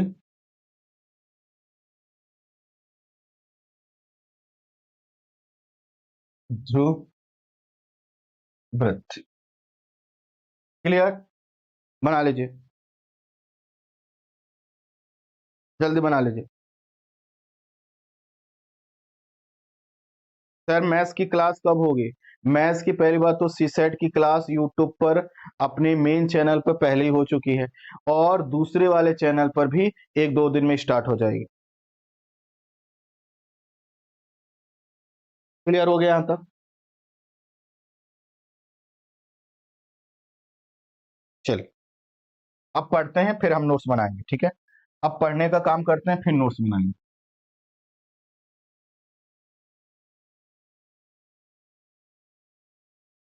आइए, लिखा है पृथ्वी के ताप कटिबंध। कर्क रेखा या मकर रेखा के बीच के सभी अक्षांशों पर सूर्य वर्ष में एक बार दोपहर में सिर के ठीक ऊपर होता है। क्या हम लोग ये पढ़ते आए हैं क्या कि 21 जून को हमारे यहाँ पर बड़ा दिन होता है?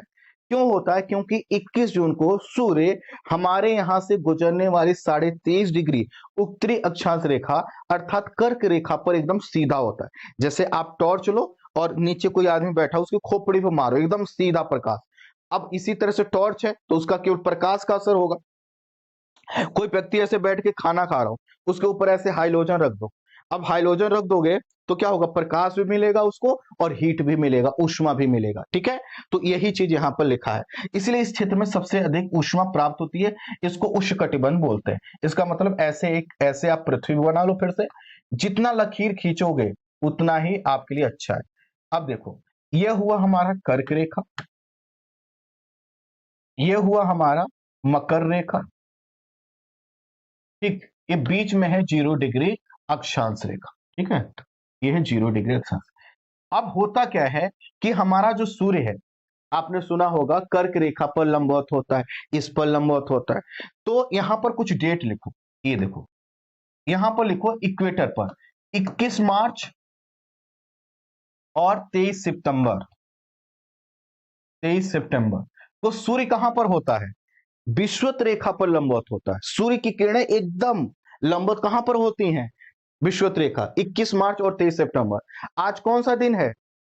आज कौन सी तारीख है? आज कौन सी तारीख है?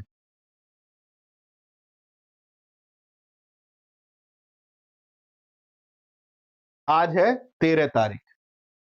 आज है 13 तारीख। तो 21 मार्च को सूर्य कहां पर आ जाएगा? अभी सूर्य की किरणें कहां पर हैं?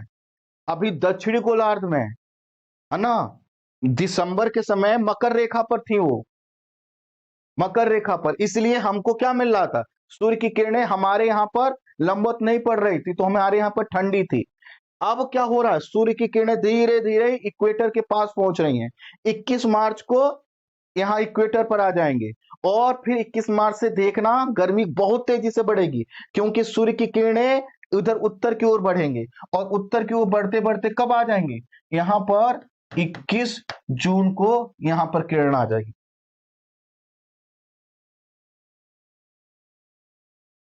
ठीक, अब 21 जून को आएगी तो खूब गर्मी पड़ेगी। जून के बाद फिर क्या होगा? 21 जून के बाद सूर्य की किरणें फिर से लौटने लगेंगे। लौटते लौटते जून, जुलाई, अगस्त, सितंबर, 23 सितंबर को फिर से यहां पर पहुंचेंगे। अब ध्यान देना, जब 23 सितंबर को किरणें यहां पर पहुंच जाती हैं, इसका मतलब क्या है? अब उसके बाद दक्षिण की ओर बढ़ेंगी और मकर रेखा पर सूर्य की किरणें 22 दिसंबर को पड़ती हैं। तो जब वह 23 सितंबर के बाद दक्षिणी गोलार्ध में पहुंच जाएंगे तो सूर्य की किरणें हमारे नॉर्थ हेमिस्फीयर में लंबवत नहीं पड़ेंगी और इसके वजह से यहां पर जो गर्मी थी वो ठंडी पड़ने लगेगी।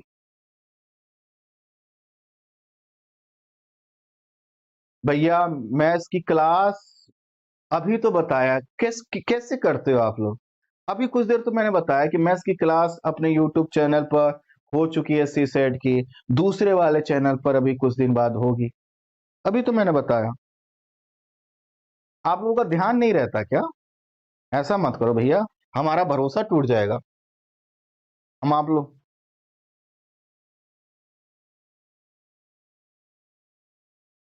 सर जी, यूट्यूब पर आपने सारे सब्जेक्ट करवा दिए हैं तो मेन कोर्स की क्या जरूरत है? मैंने एनसीईआरटी भी करवा दिया है, एनसीईआरटी कोर्स की क्या जरूरत है? एनसीईआरटी भी तो मैंने पढ़ाया है।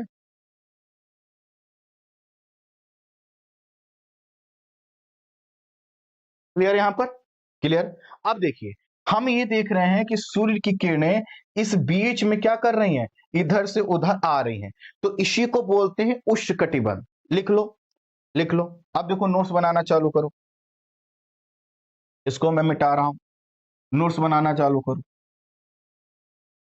और देखो नोट्स कितना आसान है, बहुत आसान। आप क्या करो, ऐसे एक रेखा खींचो, गोला, और इस तरह से ये आपका कर्क रेखा, ये मकर रेखा, और इसको ऐसे खींच के ऐसे, और ये कह दो ये है उष्ण कटिबंध। उष्ण कटिबंध। ठीक है। ये 23.5 डिग्री नॉर्थ, है ना, ये 23.5 डिग्री साउथ, 23.5 डिग्री साउथ। बस उष्णकटिबंध हो गया।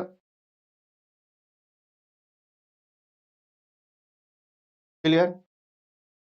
कर्क रेखा तथा मकर रेखा के बाद किसी भी अक्षांश पर दोपहर का सूर्य कभी भी सिर के ऊपर नहीं होता, अर्थात कर्क रेखा उत्तरी गोलार्ध के लिए वो सबसे उत्तरी बिंदु है जहां पर सूर्य की किरणें लंबवत होंगी।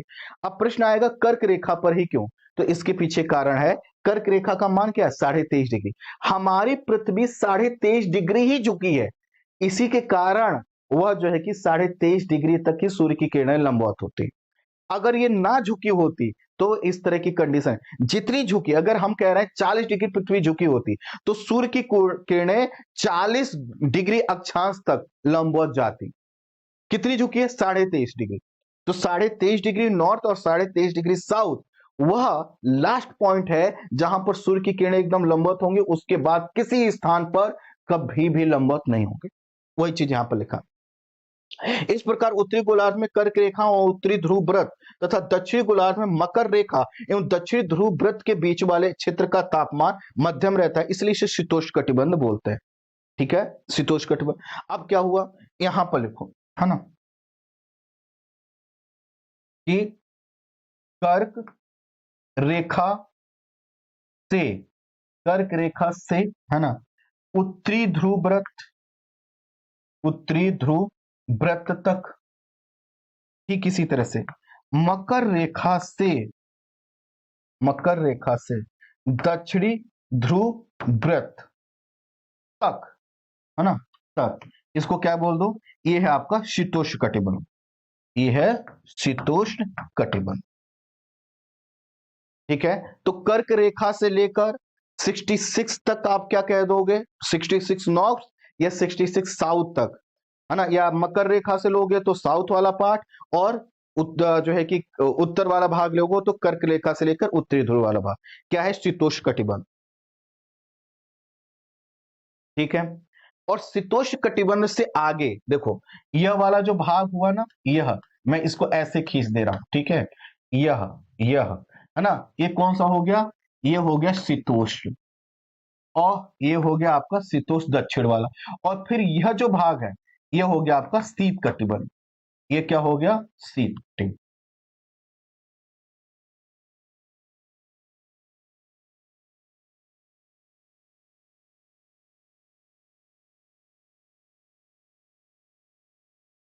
क्लियर।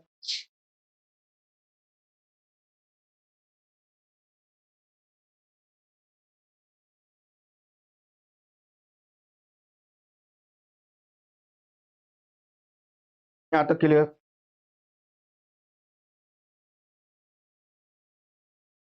आगे बढ़ते हैं, ठीक है, मैं इसको मिटा रहा हूं, मैं इसको मिटा रहा हूं।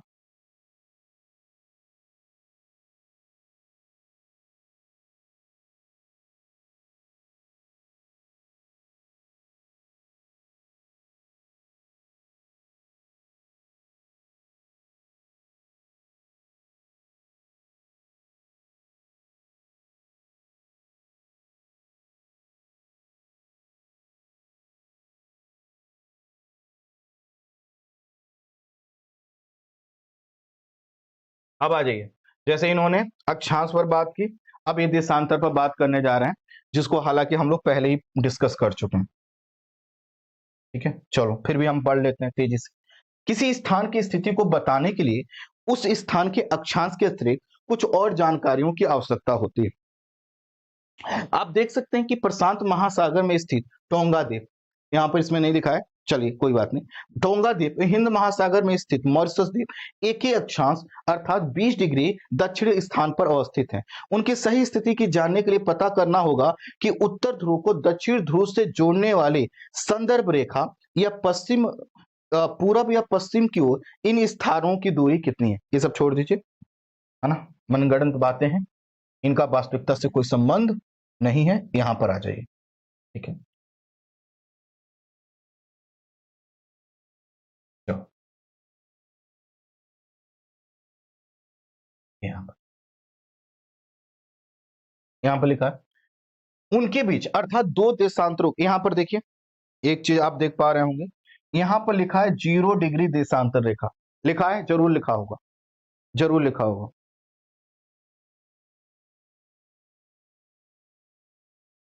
ठीक है, 0 डिग्री देशांतर रेखा, प्रमुख यामोत्तर रेखा भी इसको बोलते हैं, लिखा है। ठीक है, अच्छा यहां पर आप एक चीज नोट कर पा रहे होंगे कि इस 0 डिग्री के पैरेलल एक एक डिग्री पर अगर आपके पास ग्लोब होगा या फिर मैप होगा तो देखेंगे एक एक डिग्री पूरब, एक एक डिग्री पश्चिम की ओर रेखाएं खींची गई हैं।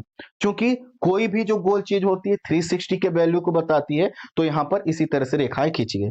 इन रेखाओं की खासियत आप देख पा रहे होंगे, ये उत्तर में आकर और दक्षिण में जाकर, चूंकि दक्षिण वाला भाग नहीं दिखाया गया है ना, 3D इमेज नहीं बन सकती, तो इसी के कारण आप देखेंगे तो नीचे की ओर भी है ना इसी तरह से रेखाएं मिलती हैं। इसका मतलब ये हुआ कि अगर हम देशांतर रेखाओं के बीच की दूरी, आप यहां पर देख सकते हो, इस दो देशांतरों के बीच की दूरी इतनी, यहां पर दूरी और कम हो गई, यहां पर और कम, यहां पर और कम, यहां पर और कम, देख पा रहे हैं। ठीक है, तो इसका मतलब क्या है, दो देशांतर रेखाओं के बीच की दूरी इक्वेटर से, ये देखो हमारा ये है यहां पर है इक्वेटर। ठीक है, ये है इक्वेटर। तो इक्वेटर से जैसे जैसे नॉर्थ या साउथ की ओर जाएंगे, दो देशांतर रेखाएं एक दूसरे के करीब आने लगती हैं, जबकि अक्षांश रेखाएं कभी भी एक दूसरे के करीब नहीं आएंगी। और देशांतर रेखाएं चूंकि नॉर्थ पोल को साउथ पोल को मिला, दो किसी पॉइंट को मिला रही हैं, यहां पर अक्षांश रेखाएं किसी पॉइंट को नहीं मिला रही, ये कोणीय मान को बता रहे हैं।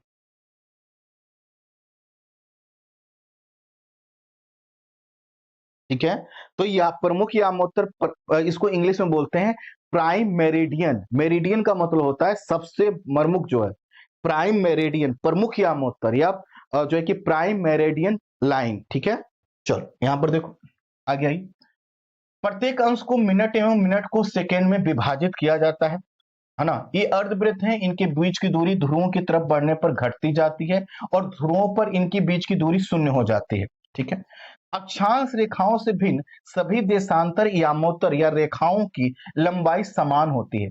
आप देखेंगे तो यहां पर यह जो हमारा अक्षांशीय रेखा है ये इतनी बड़ी, यहां पर देखेंगे तो ये इतनी बड़ी, इधर की ओर आएंगे तो ये इतनी बड़ी, और ये आप विषुवत वृत्त देखेंगे तो और बड़ी आपको दिखाई देगी। इसका मतलब है कि जो अक्षांश रेखाएं हैं, यह जैसे जैसे इक्वेटर से पोल की ओर जाएंगे इनकी लंबाई घटती है, अक्षांश रेखाओं की लंबाई घटती है, अभी मैं लिखवाऊंगा।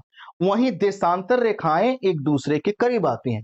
तो यहीं पर हम पहले लिख लेते हैं ताकि हम भूल ना जाएं, उसको यहां पर आइए, यहां पर लिखिए कि अक्षांश रेखाओं की लंबाई, अक्षांश रेखाओं की लंबाई है ना, विषुवत रेखा से,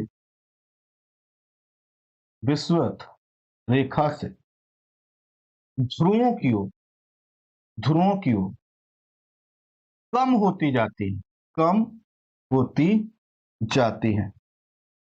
लेकिन लेकिन वह हमेशा हमेशा एक दूसरे के, एक दूसरे के समानांतर होती हैं। आप ठीक है, आप सब लोग ना पढ़ने पर ध्यान दीजिए। आने वाले दिनों में मैं एक एक लाइन नहीं पढ़ाऊंगा, क्या करूंगा, मैं आपको दूंगा होमवर्क, ठीक है, और कहूंगा पढ़कर आइएगा। और फिर क्या होगा, उसमें से हम सिर्फ, चूंकि देखो धीरे धीरे ना हमारा बेस बन जाएगा, तो हमें हर चीज को फिर से उसी तरह से जीरो से पढ़ने की जरूरत नहीं है।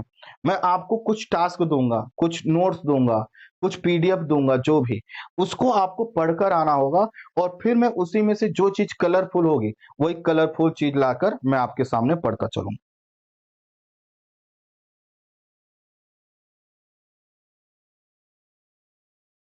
कोई देखो, किसी को हमने बुक लेने के लिए नहीं बोला, किसी को नोट्स कुछ खरीदने के लिए नहीं बोला, जो मिलेगा सबको मिलेगा, मैं दूंगा। जब तक कुछ नहीं है तब तक जो मैं कह रहा हूं करते चलिए। ये आप यहां पर जब क्लास में तेजी से समझने का प्रयास करिए। ये लाइन पूरी हो गई, चलो अब इसको मिटा देता हूं, मेरे पास जगह कम है।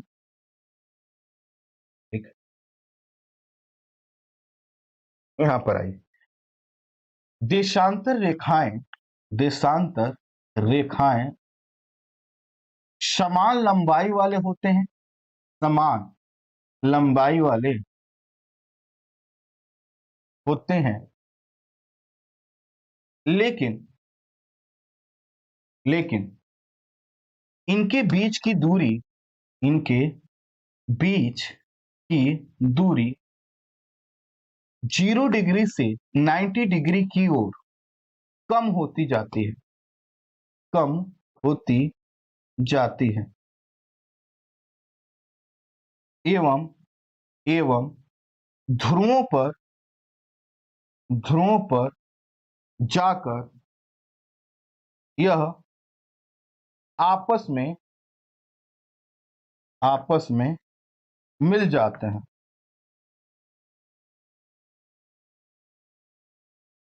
आपस में जाकर मिल जाते हैं।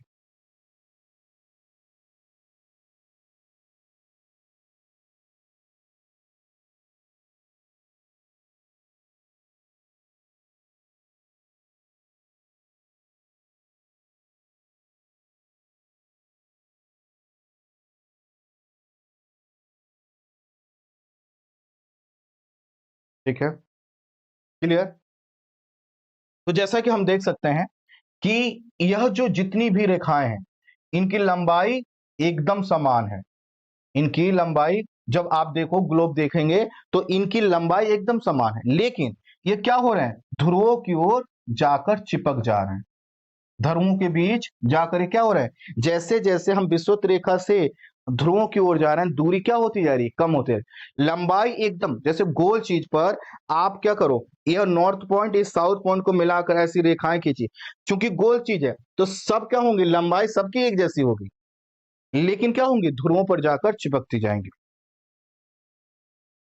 ठीक है, दिमाग को तेज करिए, तेज करिए, सिर्फ तैयारी करने से सिलेक्शन नहीं होगा, अपने कंसंट्रेशन, अपने दिमाग, अपने सोचने की स्पीड, है ना, सही कंक्लूजन निकालने की टैक्टिक्स पर भी काम करना होगा। क्लियर, आगे बढ़ते हैं। इसलिए इन्हें सिर्फ देखिए, अक्षांश रेखाओं भिन्न सभी देशांतरी यामोत्तरों की लंबाई समान होती है, यामोत्तर का मतलब रेखाएं, ठीक है, सभी देशांतरी रेखाओं की लंबाई समान होती है, इसलिए इन्हें मुख्य संख्याओं में व्यक्त करना कठिन था। तब भी सभी देशों ने निश्चय किया कि ग्रीनिच या ग्रीनविच भी, इसी को ग्रीनिच या ग्रीनविच कह लीजिए, जहां पर ब्रिटिश राजकीय वेधशाला स्थित है, वहां से गुजरने वाली यामोत्तर या लाइन को ही क्या कर दिया जाए, प्रमुख यामोत्तर या प्रमुख देशांतरी रेखा कह दिया जाए। तो देखो होता क्या था, आपको भी पता है कि 16वीं शताब्दी से अंग्रेजों का प्रभुत्व बढ़ता चला गया, 17वीं शताब्दी तक आते आते, और उसके बाद लगभग 400 सालों तक ब्रिटिश एम्पायर का ही पूरे विश्व में राज रहा। अंग्रेज जहां भी जाते थे वहां पर वह क्या कर लेते थे, कब्जा कर लेते। अब ऐसे में यह हुआ कि भाई एक बात बताओ, हमें कुछ काल्पनिक रेखाएं खींचनी है जिससे समय का स्थान जो है कि डिसाइड हो सके, तो कौन सी रेखा को पहली रेखा मानी जाए, कौन सी रेखा को माना जाए कि ये वाली जो रेखा है जो है कि वह प्राइम मेरिडियन होगी, प्रमुख यामोत्तर होगी, या प्रमुख देशांतर रेखा होगी। तो इन्होंने, ब्रिटेन वालों ने कहा कि देखो भाई, हमारे यहां से एक रेखा ऐसे खींच दो और इसी सीधी रेखा को प्रमुख यामोत्तर रेखा मान लो। वह जो रेखा खींची गई वह ब्रिटेन का जो एक लेबोरेटरी था, जो मौसम वगैरह, मौसम की और अन्य चीजों की जानकारी देता था, वहीं से रेखा एक खींच दी गई और उसी रेखा को प्रमुख यामोत्तर रेखा मान लिया गया, और उसके पूर्व वाले स्थानों को पूर्वी गोलार्ध और पश्चिमी वाले भागों को पश्चिमी गोलार्ध, और फिर उसके समानांतर रेखाएं खींची गई, वही रेखाएं आप यहां पर देख पाते हैं। इसका मान 0 डिग्री देशांतर, अर्थात जो प्राइम मेरिडियन रेखा है, ये जो प्राइम मेरिडियन रेखा आप देख रहे हैं, जो कि उत्तरी ध्रुव को दक्षिणी ध्रुव से मिलाकर खींची गई, वह रेखा जिस पर यह सहमति बनी कि यही रेखा प्रमुख रेखा मान ली जाए, जो कि लंदन के ग्रीनविच स्थान से गुजर रही है, इसका जो मान है वह है 0 डिग्री देशांतर, तथा यहां से हम 180 डिग्री पूर्व, अर्थात यहां से जब आप इधर की ओर खींचेंगे तो 180 डिग्री पूर्व और इधर से जब इधर की ओर आएंगे तो 180 डिग्री पश्चिम तक गणना करते हैं। प्रमुख यामोत्तर तथा 180 डिग्री यामोत्तर मिलकर पृथ्वी को दो भागों में डिवाइड करते हैं। अब देखो ये रहा 0 डिग्री देशांतर, लेकिन इसके पीछे जो रेखा आती है होगा क्या कि 180 खींचते खींचते पहले इसके बगल में 1 डिग्री 2 डिग्री 3 डिग्री ऐसे खींचते खींचते आप 180 डिग्री इधर पूरब की ओर और 180 डिग्री इधर पश्चिम की ओर खींचते हुए आप इसके बिल्कुल अपोजिट में पहुंच जाएंगे, पीछे की ओर। ऐसे गोल चीज है, यहां से खींचना चालू किया तो ऐसे घूम के और ऐसे घूमकर आप कहां जाएंगे, बिल्कुल पीछे। तो वहीं पर लिखा हुआ है कि प्रमुख यामोत्तर या 0 डिग्री देशांतर और 180 डिग्री देशांतर मिलकर पृथ्वी को दो समान भागों में पश्चिमी पूर्वी और पश्चिमी गोलार्ध में क्या करते हैं, विभाजित कर देते हैं। इसलिए किसी स्थान के देशांतर के आगे पूर्व अक्षर और पश्चिम वाले स्थानों के लिए जो है कि पश्चिम अक्षर लिखा जाता है। यह जानना रोचक होगा कि 180 डिग्री पूर्व या 180 डिग्री पश्चिम जो यामोत्तर रेखा या लाइन है वह एक ही रेखा है, अलग अलग नहीं है। अब इस चीज को फिर से समझने का प्रयास कीजिए और दिमाग पर थोड़ा सा जोर डालिए भाइयों, थोड़ा सा जोर डालिए और थोड़ा सा स्मार्टनेस भी मुझे दिखाइए।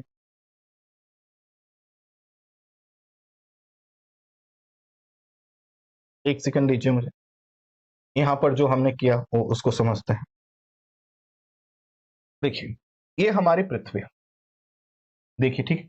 अब यहां से हमने ऐसे एक रेखा खींच दी और ये रेखा जो खींची गई यह ब्रिटेन के है ना ग्रीनविच स्थान से खींची गई। इसी को इन्होंने कह दिया ये मुख्य रेखा। ठीक है, हमने मान भी लिया, कोई बात नहीं। ठीक, अब इसके पूरब की ओर क्या होगा, ऐसे एक एक डिग्री पर ऐसी रेखाएं खींची जाएंगी। ठीक है, और इस तरह से ये जितनी रेखाएं आप देख रहे हैं ये एक दूसरे के समानांतर तो हैं, लेकिन अगर आप ध्यान दे रहे होंगे तो यह कहां पर एक पोल पर जाकर मिल जा रही हैं। तो यहां पर हम क्या देख रहे हैं कि जो मेन रेखा थी इसके पूरब और पश्चिम हमने एक एक डिग्री पर 180 इधर और 180 इधर खींच लिया। और ये जो दोनों 180 पूर्वी और पश्चिमी है, जब आप गोल पृथ्वी के संदर्भ में रेखा खींचेंगे तो आप देखेंगे दोनों एक दूसरे से आकर मिल जाती हैं। आपने देखा होगा एटलस, जब आप एटलस में देखते हैं पूरा विश्व का मैप ऐसे, तो आप देखिएगा कि एटलस में भी तो क्या होगा, ये रेखाएं होंगी और एटलस इस रूप में दिख रहा है। अगर आप उस एटलस को ऐसे फोल्ड करेंगे ना तो इधर जो 180 है इधर 180 है वो दोनों एक दूसरे से मिल जाएंगे कि नहीं। जैसे कोई कागज का टुकड़ा हम लेते हैं, देखो कोई कागज का टुकड़ा, ये 180 है, ये 180 है, हम दोनों इन दोनों को ऐसे मिलाएंगे तो देखो मिल जाएगा कि नहीं, गोल करेंगे तो ये मिल जाएगा, ये बिल्कुल मिल जाएगा। तो वही चीज यहां पर लिखा हुआ है। तो 180 डिग्री पूरब और पश्चिम वाली जो रेखाएं हैं वो एक ही है। अच्छा, अब यह जो 180 डिग्री इधर बैक साइड में इसके इधर होगी, इधर बैक साइड में होगी, तो 180 को जब आप 0 डिग्री से मिला दोगे तो ये क्या हो गया, एक खाना बन गया। और इसी तरह से एक 0 को इधर एक से मिला देंगे तो ये पश्चिमी गोलार्ध हो जाएगा। इसका मतलब ये है कि मैंने ये बताया कि 180 डिग्री इधर की ओर पूर्वी गोलार्ध और 180 डिग्री इधर ये पश्चिमी गोलार्ध। बस क्लियर यहां तक, ठीक है, यही चीज यहां पर लिखा है। आगे बढ़ते हैं।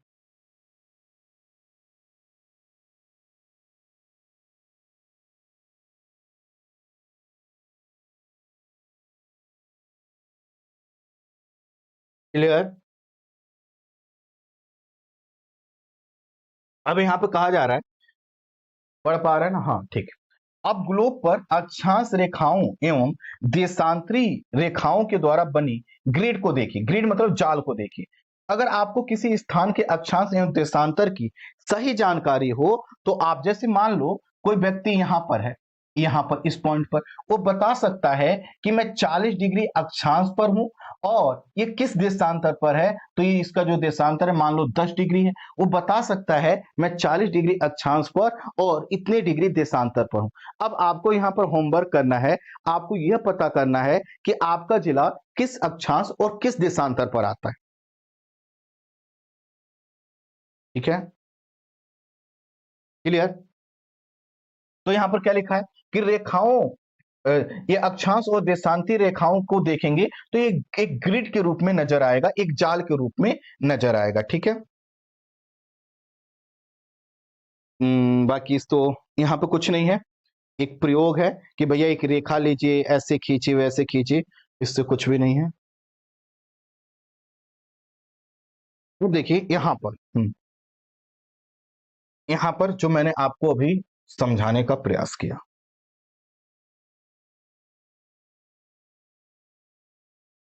ठीक, अगर आप यहां पर देख पा रहे होंगे तो ये क्या आपको अफ्रीका कॉन्टिनेंट दिख रहा है क्या? ये अफ्रीका कॉन्टिनेंट, यहां पर यूरोप दिख रहा है, यहां पर इंग्लैंड दिख रहा है क्या? देखिए एक बार देखिए सब लोग।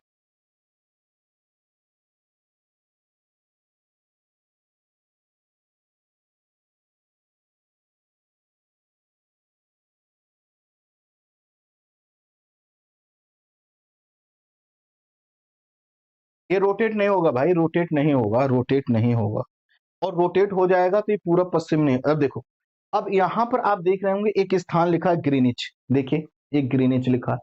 अब ये जो ग्रीनिच है, इसकी इधर का जो भाग है, इधर वाला ये पूर्वी गोलार्ध, इसकी ग्रीनिच की इधर वाला जो भाग है ये पश्चिमी गोलार्ध हो गया। और देखिए अब इधर की ओर जाइए, तो यहां पर जब आप जाएंगे तो सबसे लास्ट वाला आपको ये जो पॉइंट है, ई वाली जो लाइन है, और इसी तरह से इधर जब आप आएंगे तो यह जो पॉइंट है, यह जो पॉइंट है, इन दोनों को ऐसी जैसे मैंने पेज को मिलाया, आप मिला दोगे तो एक ग्लोब की तरह या एक जो है कि ऐसे बॉल की तरह, एक बेलन की तरह बन जाएगा। तो ये वाला भाग, ये वाली रेखा और यह वाली रेखा एक दूसरे से मिल जाएंगे कि नहीं? देखिए मिल रही है कि नहीं, जरूर मिलेंगे।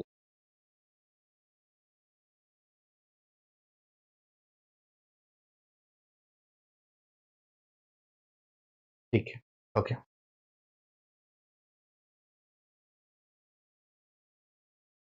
चलो अब आइए, एक इंटरेस्टिंग चीज आपके सामने, एक इंटरेस्टिंग चीज आपके सामने आ रही है। ठीक है, अब मैंने आपसे कहा कि हमारी पृथ्वी क्या है, 360 डिग्री है, हमारी गोल कोई चीज है 360 डिग्री, जैसे ये ग्लोब है। ठीक है, अब समझना मेरा पॉइंट, मैं यहां पर हूं या मैंने यहां पर टॉर्च लगा दिया, ऐसे देखो ये टॉर्च लगा दिया, इस टॉर्च की रोशनी यहां पर सीधी पड़ रही है। ठीक, तो यहां पर टॉर्च की रोशनी जब सीधी पड़ रही है तो यहीं पर ये टॉर्च यहीं पर रहेगा। अब क्या होगा कि इससे यह जो स्थान है ये घूम रहा है, घूम रहा है, घूम रहा है, और ये अगर हम इसको पृथ्वी मान लें तो 24 घंटे में घूमकर फिर वही स्थान यहां पर आएगा। 24 घंटे में हमारी पृथ्वी एक चक्कर लगाती है पूरा।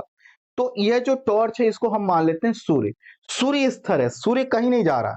सूर्य के सामने पृथ्वी का जो हिस्सा आता है ना, वहां पर क्या होता है, प्रकाश होता है, और जो जैसे जैसे सूर्य से अलग होता जाता है वैसे वैसे उस पर है ना अंधेरा छाने लगता है। जैसे मैं, कैमरा यहीं पर है, मैं अभी यहां पर हूं और मैं क्या करूं, ऐसे ऐसे ऐसे ऐसे हटता चला जाऊं, हटता चला जाऊं, हटता चला जाऊं। तो अब देखो कैमरा वहीं पर है, बोर्ड वहीं पर, मैं वहां नहीं हूं। मैं क्या करूंगा, पूरा 360 डिग्री घूमकर फिर से 24 घंटे बाद यहीं पर आ जाऊंगा। अभी 24 घंटे नहीं हुए लेकिन मैं आ गया। ठीक इसी तरह से ये जो सूर्य है और ये जो पृथ्वी है, पृथ्वी अपने अक्ष पर 24 घंटे में घूमती है। इसका मतलब है मान लो कोई आपका जिला है, उस जिले पर सूर्य की किरण ऐसे सीधी पड़ रही है, तो अगले 24 घंटे बाद फिर से वैसे ही पड़ेगी। जैसे आज जब सुबह हुआ तो 24 घंटे बाद ही तो हुआ। और कल हमारा 8 कब बजेगा? 24 घंटे बाद। और 8 जब बजेगा तो सूर्य की किरण उसी रूप में हमें मिलेगी। क्लियर? क्लियर? इसका मतलब क्या है? हमारी पृथ्वी क्या करती है? 24 घंटे में 360 डिग्री घूम जाती है। 24 घंटे में 360 डिग्री घूम जाती है। इसका मतलब यह है कि अगर आप देखें तो हमारी पृथ्वी है ना 15 डिग्री कितना 1 घंटे में घूम जाती है कि नहीं? यही बात हुआ। अगर आप इसको डिवाइड करो, डिवाइड करेंगे, करिए। मान लेते हैं 4 से करते हैं, 4 से करते हैं या 6 से ही कर लीजिए। तो 6 से अगर हम इसको करेंगे, ये 4 टाइम गया और 6 36, ठीक है। तो ये हो गया 60, बचा इधर 60, इधर इसको काट दीजिए तो ये क्या हो गया 15।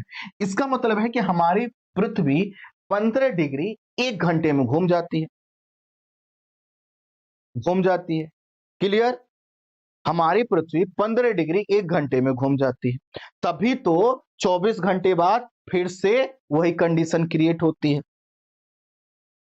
ठीक है। अब मैं ये कहूं 1 घंटा बराबर कितना होता है? तो 60 मिनट। 60 मिनट तो मैं क्या कह सकता हूं कि 4 मिनट बराबर हमारी पृथ्वी 1 डिग्री रोटेट कर जाती है।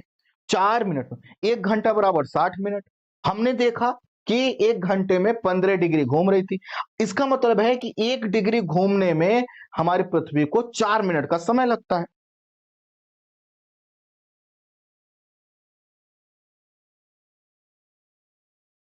ठीक।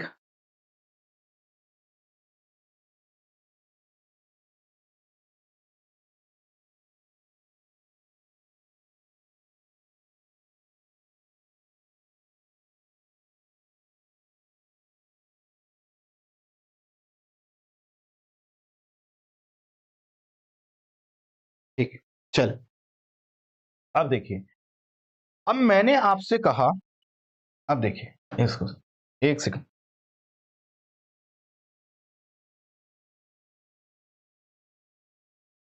तो मैंने कहा यह जो है कि 0 डिग्री देशांतर रेखा है। इस 0 डिग्री देशांतर के इधर का जो भाग है वह है पूर्वी गोलार्ध और यह है पश्चिमी गोलार्ध। राइट? यह है पूर्वी गोलार्ध, यह पश्चिमी गोलार्ध। तो सूर्योदय किधर से होता है? पूर्व से होता है। सूर्योदय किधर से होता है? पूर्व से। सूर्य किधर निकलता है? पूर्व में निकलता है ना। इसका मतलब है कि मान लो यह पूर्वी गोलार्ध है। जैसे एक देश है जापान, सुना है क्या आपने नाम उसका? जापान। तो जापान कहां पर है? पूर्व में। तो अगर हम देखें तो जापान में सबसे पहले सूर्योदय होता है, क्योंकि वह टॉर्च के बिल्कुल सामने है। वह टॉर्च के बिल्कुल सामने है। तो पहले जापान के ऊपर टॉर्च पड़ा, रोशनी पड़ा, तो यहां सुबह हो गया। कुछ देर बाद यहां पर, कुछ देर बाद यहां पर, कुछ देर बाद यहां पर पड़ेगा। और मान लो यहां पर एक रेखा है 82.5 डिग्री ईस्ट, जो कि हमारे देश से गुजरती है।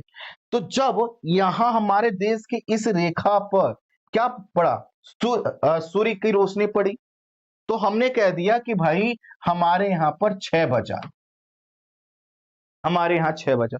अब देखो हमारे यहां पर तो 6 बज गया, लेकिन अब पृथ्वी क्या होगी? घूमती घूमती जब यह वाली रेखा सूर्य के सामने आएगी तब नहीं यहां पर सूर्योदय होगा। सबसे पहले सूर्योदय जापान में हो गया। अब जब ये पृथ्वी घूमी फिर यहां पर सूर्योदय, फिर यहां पर, फिर यहां पर, फिर यहां पर, फिर यहां पर।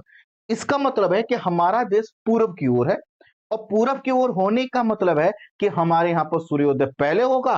और जो स्थान 0 डिग्री पर है, जैसे ब्रिटेन, ब्रिटेन, तो यहां पर सूर्योदय क्या होगा? बाद में होगा। यही तो कारण है कि जब यह कहते हैं कि इनके यहां पर जो मैच है वह 9 बजे होगा, यह कहते हैं इनके यहां पर मैच 9 बजे स्टार्ट होगा। तो इनके यहां पर 9 जब बजेगा तो हमारे यहां तो 9 पहले ही बज चुका होगा। हमारे यहां कितना बज रहा होगा?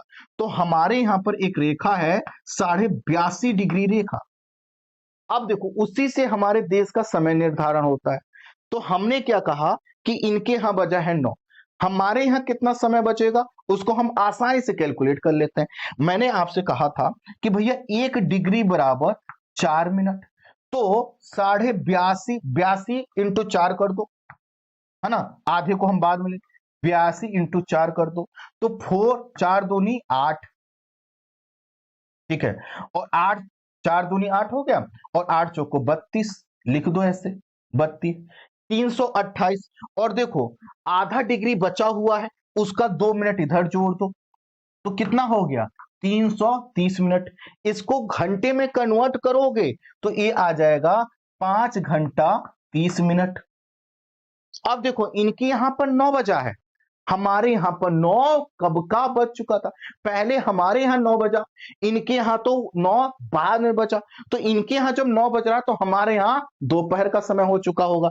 अब 5.5 घंटा इसमें जोड़ दो, तो 9 में 3 घंटा जोड़ोगे तो 12 बज गया, 1 घंटा और जोड़ो तो ओ क्या बज गया, 1 बज गया, 1 घंटा और जोड़ो तो 2 बज गया, और आधा घंटा और जोड़ो, इसका मतलब है कि 2:30 बजे हमें मैच, वो हम हमारे यहां जब 2:30 बज रहा होगा तब इनके यहां पर 9 बज रहा हो।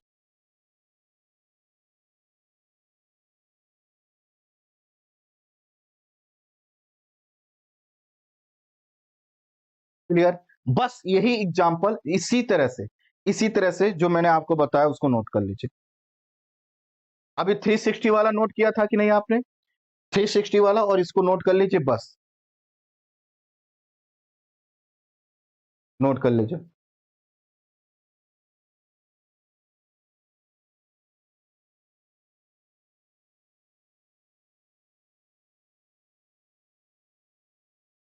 सर आज कौन से सब्जेक्ट का टेस्ट होगा? हाँ, 2024 और 2025 का टेस्ट सीरीज भी चल रहा है, आप में से जो लोग चाहें, है ना, उसको ज्वाइन कर सकते हैं।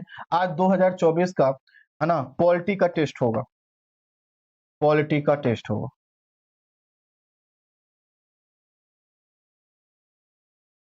सर फिर से बता दो, बर्मा सैनी, नहीं नहीं फिर से नहीं बताऊंगा, बैक करके देखो बच्चे, बैक करके देखो, एकदम क्लियर होगा, ठीक है। चलिए, ये चैप्टर खत्म हुआ, इस सब चीजों को छोड़ दीजिए, कोई मतलब नहीं है, ये चैप्टर आपका खत्म हुआ। इसके आगे की जर्नी हम कल तय करेंगे, ठीक है। हमारे अगला जो होगा वो होगा पृथ्वी की गति, सॉरी, कल हमारा जो चैप्टर होगा वो होगा पृथ्वी की गति। अभी मैं क्लास बंद कर रहा हूं, तो पीछे करके थोड़ा सा देख लीजिएगा, ठीक है। ओके,